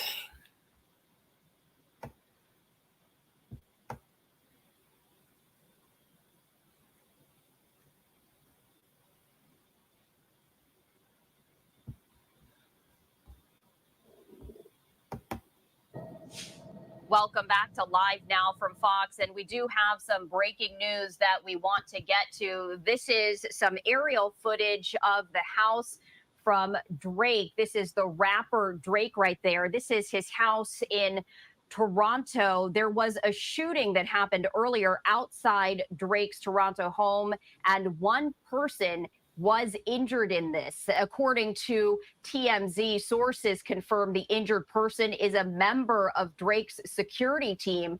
Now, police have yet to say if they believe the shooting is related to the Kendrick Lamar feud. Drake and Kendrick Lamar have been feuding for quite some time, releasing diss tracks against one another. But again, police have revealed the victim suffered a gunshot wound to the upper chest, and it does appear to have been a drive-by attack. Also, there has been impact across the Atlantic. In London, someone reportedly vandalizing Drake's store, spray painting, quote, "They not like us" on the store's front window. That graffiti inspired by Kendrick Lamar's latest diss track drop, quote, "Not like us." And just a short time ago, we were hearing from Canadian authorities as they shared the very latest in this shooting. And I do want to play that for you right now. And I'm one of the media relations officers for the Toronto Police Service. Speaking today is Inspector Paul Kravchuk of our Integrated Gun and Gang Task Force, which investigates all shootings and firearm discharges within the city of Toronto. Inspector? Good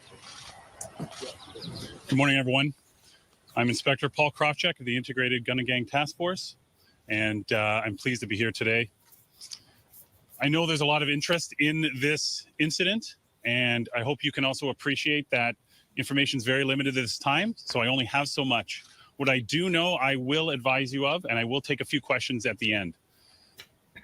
This morning at about 2 a.m., police were called to a shooting at the residence behind me here. When officers arrived, they located a male who was suffering from an apparent gunshot wound. That male was taken to hospital in serious condition. That person was working apparently as a security guard at the residence. He was standing outside of the gates in front of the residence when the shooting occurred. We have individuals who obviously performed the shooting who were seen in a vehicle. I do not have a description of the vehicle or the suspects at this time. Again, it's very early on in the investigation. So wow, this is a sight. I cannot speak to a motive at this time because it's so early, but as we get information, we will share it with you.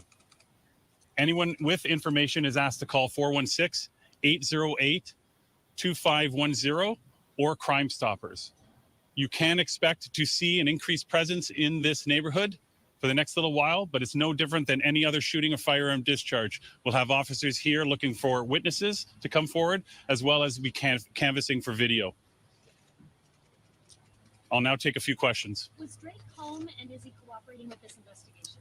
I cannot confirm if Drake was home at the time the incident occurred, but I can tell you that we are in contact with his team and they are cooperating. To what extent is the rat beef between Drake and Kendrick Lamar part of the investigation focus? So I am aware of what you're talking about, but it is so early in the investigation that we don't have a motive at this time. And so I cannot comment further on that. While the motive may not be confirmed, if that is something that you're looking at, knowing that this beef crosses borders into the Welcome back to Live Now from Building your online business? Oh, shit.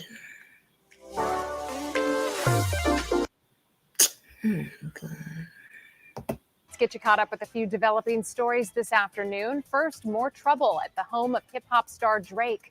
Authorities in Toronto, Canada, arrested a man last night for trying to break into the rapper's mansion. This comes just a day after Drake's security guard was severely injured after he was shot in front of his home. Police did mention that the attempted break-in was not related to Tuesday morning's shooting. Investigators are working to learn the motive for both of those incidents. A man was arrested after trying to break into Drake's $100 million Toronto mansion just one day after his security guard was shot in a drive-by shooting. The Toronto police officers were called in after a person attempted to gain access to his property at the gates. The intruder established that he was there to see Drake. Following the shooting of Drake's security guard, a Toronto police inspector of the Integrated Gun and Gang Task Force noted that it's still too early on in the investigation to determine a motive for the incident, but they did know that they're aware of Drake's highly publicized beef with Kendrick Lamar. Wow. I didn't mean to cut that the police thing. I gotta put that back. I was trying to press pause to say something. So when I went, just to verify, when I laughed, I wasn't laughing, y'all, because they shooting at Drake's house. Of course not. I don't want nobody to get hurt. People that know I do crime know that. But for the people that's really new and that probably don't know, I laughed because the person wrote on the window, "Not like us." They broke into the store, but they put "Not Like Us," and that's the song that Kendrick Lamar did. And I'm just like, oh my God, you gotta be fucking kidding me. They actually wrote that shit, "Not Like Us," on the store window. Crazy. Crazy. Let's get you caught up with a few. Welcome back to Live Now from Fox. And we do All have right. some breaking news that we want. It's very early on in the investigation. So that's why I was laughing. I cannot speak to a motive at this time because it's so early, but as we get information, we will share it with you.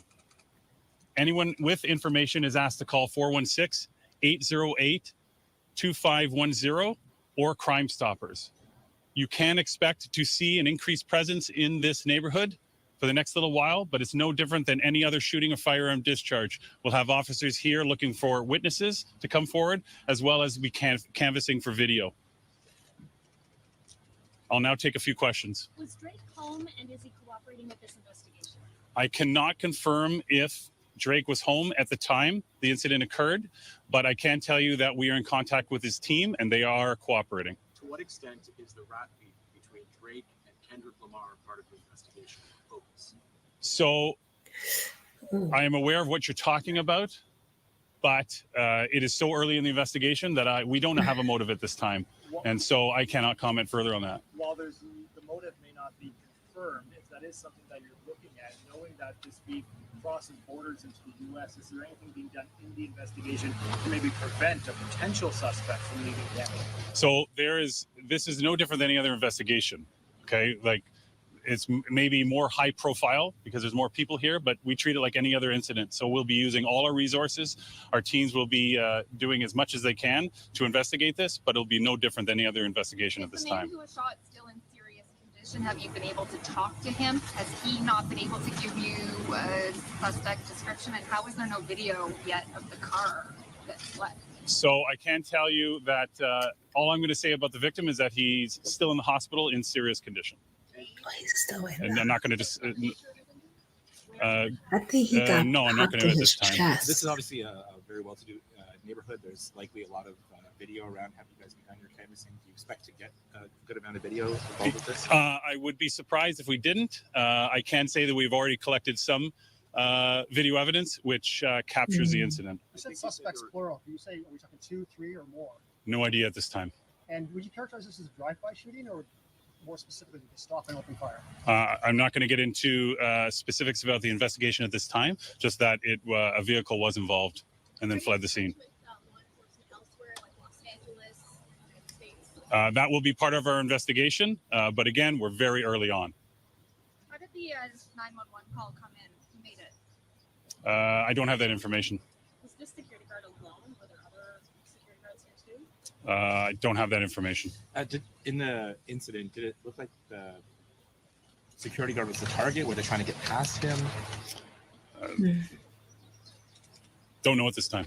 You said you have video capture. You don't know. If you don't know Yes. shit, why the hell you doing a press conference Yes. for? Get the hell out of here. And you captured Shit. the description of the vehicle? Nope, not at this time. You're not giving nothing. No, so because I don't know why they do that. We're dealing with video quality issues, correct? So we, as we have information and we're able to analyze video better, then we'll be able to provide more information. You mentioned You're that right. the shooting occurred outside the gates, but there are markers inside near a garage, and there's an area cordoned off there. Thank God nobody was hurt. I haven't even walked up to the scene, so I can't comment. Oh, thank you. No, that's going to be part of the investigation. Can't comment at this time. Thank you very much. All right, so we were just listening as authorities provided the very latest information after a security guard was shot outside the rapper Drake's house right there. And this is aerial footage of his home in Toronto. You can see it is a very large residence that is being described as an upscale neighborhood. So this is what we know from authorities. The security guard was outside Drake's home, which you see right there in this aerial footage when that shooting occurred. The shooter was inside a vehicle. That vehicle drove by this house and shot the security guard. The security guard right now is in the hospital in serious condition. We were hearing reporters asking whether this shooting had anything to do with Drake's feud with rapper Kendrick Lamar. And we heard authorities saying this is very early on in the investigation. And at this point in time, they do not have a motive. But you heard from the authority right there that there will be an increased police presence in this neighborhood. He did stress that there is no difference from other shootings. He also said he cannot confirm if Drake was actually home at this time. Again, this is Drake's home in Toronto. He did say, though, that there is video evidence that captured the shooting. He did not elaborate as to exactly what that video showed. And he also said that they don't have any information about who called 911. So again, we are following some breaking news after a security guard outside Drake's Toronto house was shot, now in the hospital in critical condition. It is unclear whether this shooting had anything to do with Drake's ongoing feud with fellow singer and rapper Kendrick Lamar. And again, these are aerial shots of Drake's Toronto mansion right there. Of course, as soon as we get any new information, we will share that with you here on Live Now from Fox. Wow. I did hear about that, but I didn't know that he was in critical condition. And another thing, was something else. Now I'm getting tired a little bit. I really hope that I don't think this has anything. I don't think that this is coming from Kendrick Lamar himself. I think that this is something, because I think either a fan or the break-in, I think, was a fan or something. You know what I mean? But there was also a shooting a few blocks down from Drake that night before. So, I don't know. You know what I mean? But this, let me just say something. I love the culture of I love the battling, the rap. I love how they going back and forth like this and dissing and like that's what this is about. Stop taking it to Twitter and all that shit and going to the booth. Like what's her name? Like Zuki with the good coochie. She did a diss song on what's her name? She took it to the booth. You know, she tried her best. You know, she did her thing. But when it gets too far into outside of it, like spraying somebody's house and breaking in and doing all type of shit, doing a setup, trying to take them out, I don't want nothing like that to happen, man. But it's not us. Blame your higher ups in the industry. They gas Drake and Kendrick to go at it like this. They gassed them up.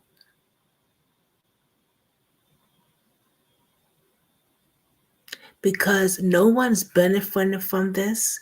Kendrick is not, yeah, he's gonna make a few. His album and songs is gonna go #1.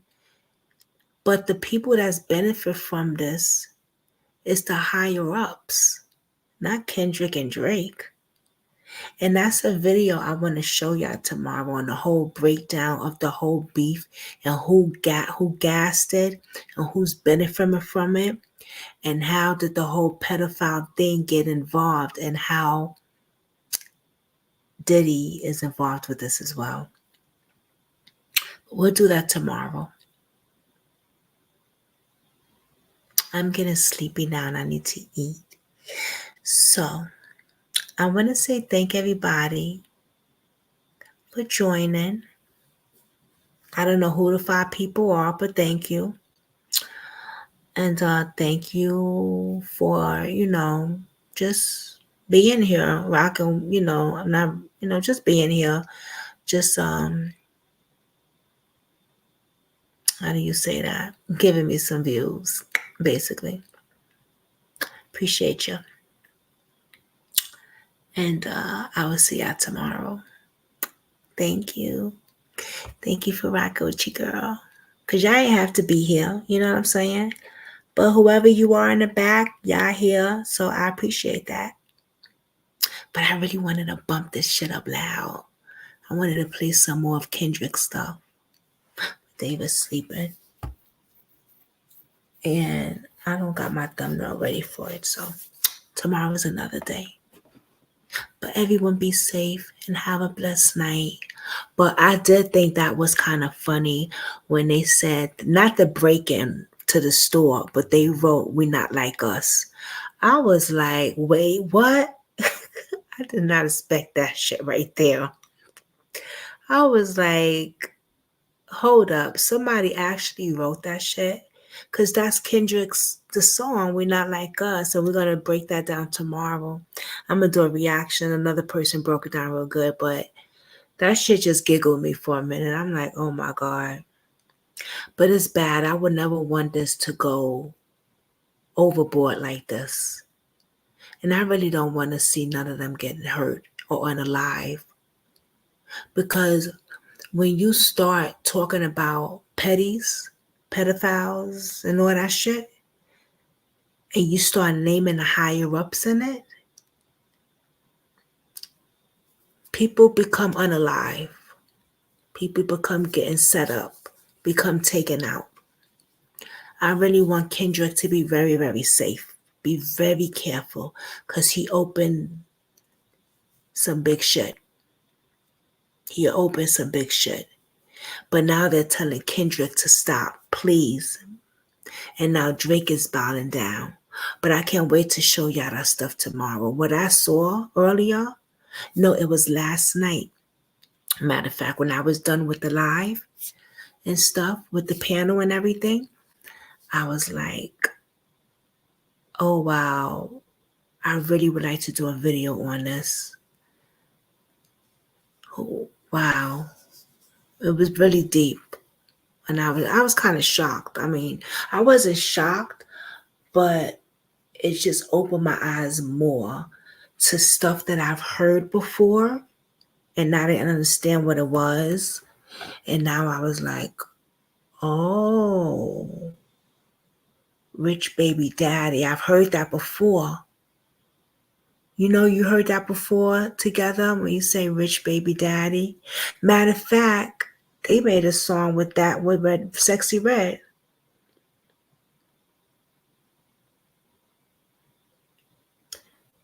Kanye West talked about Drake having a rich baby daddy.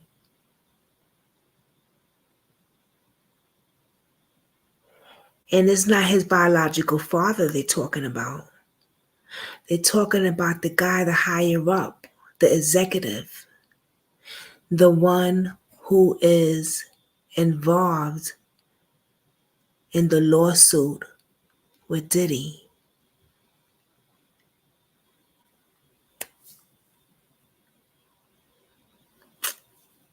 Yep.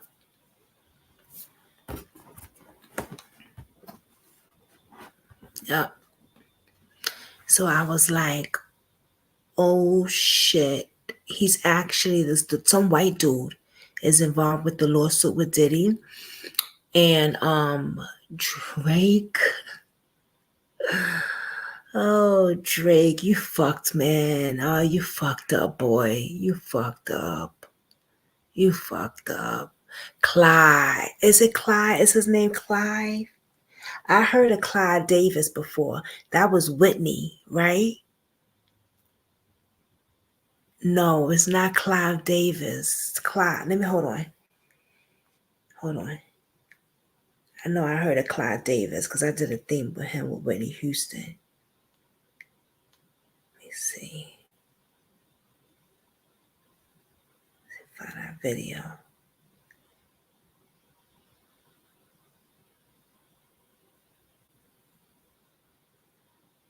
Hold on. What's his name?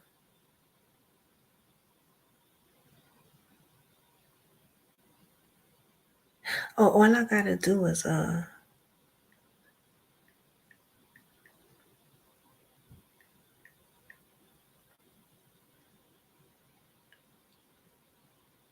no, it's an older white dude. It's an older white man.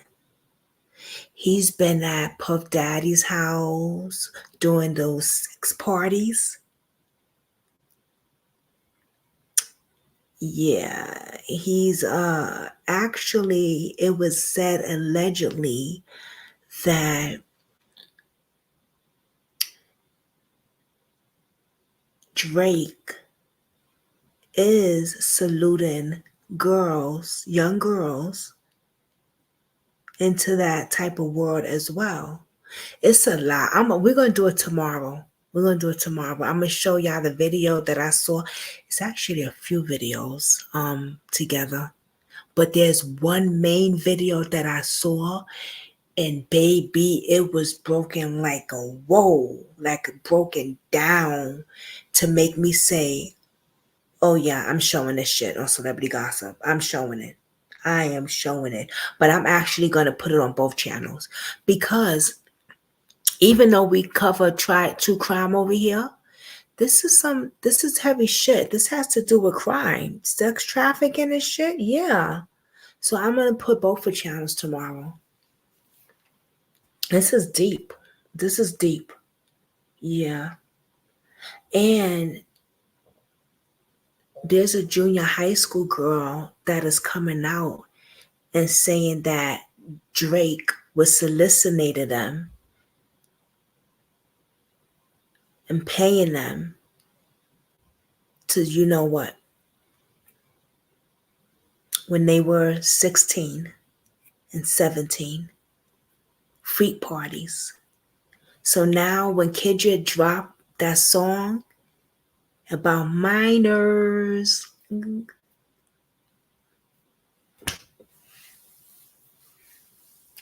people are talking now.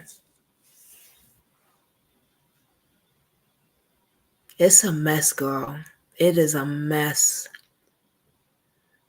And not even that, the girls are fighting. Zukiyana.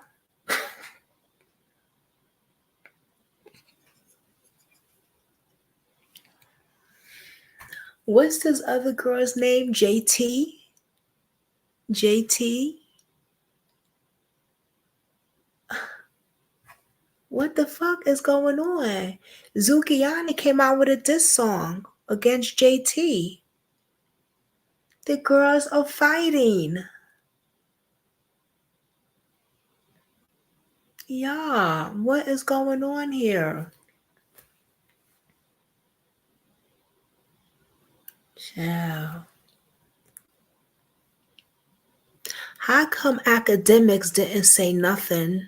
Because you know academics is all up Drake's ass. How come he didn't say anything with Kendrick Lamar threw his ass through academics in the song? Oh, I was like,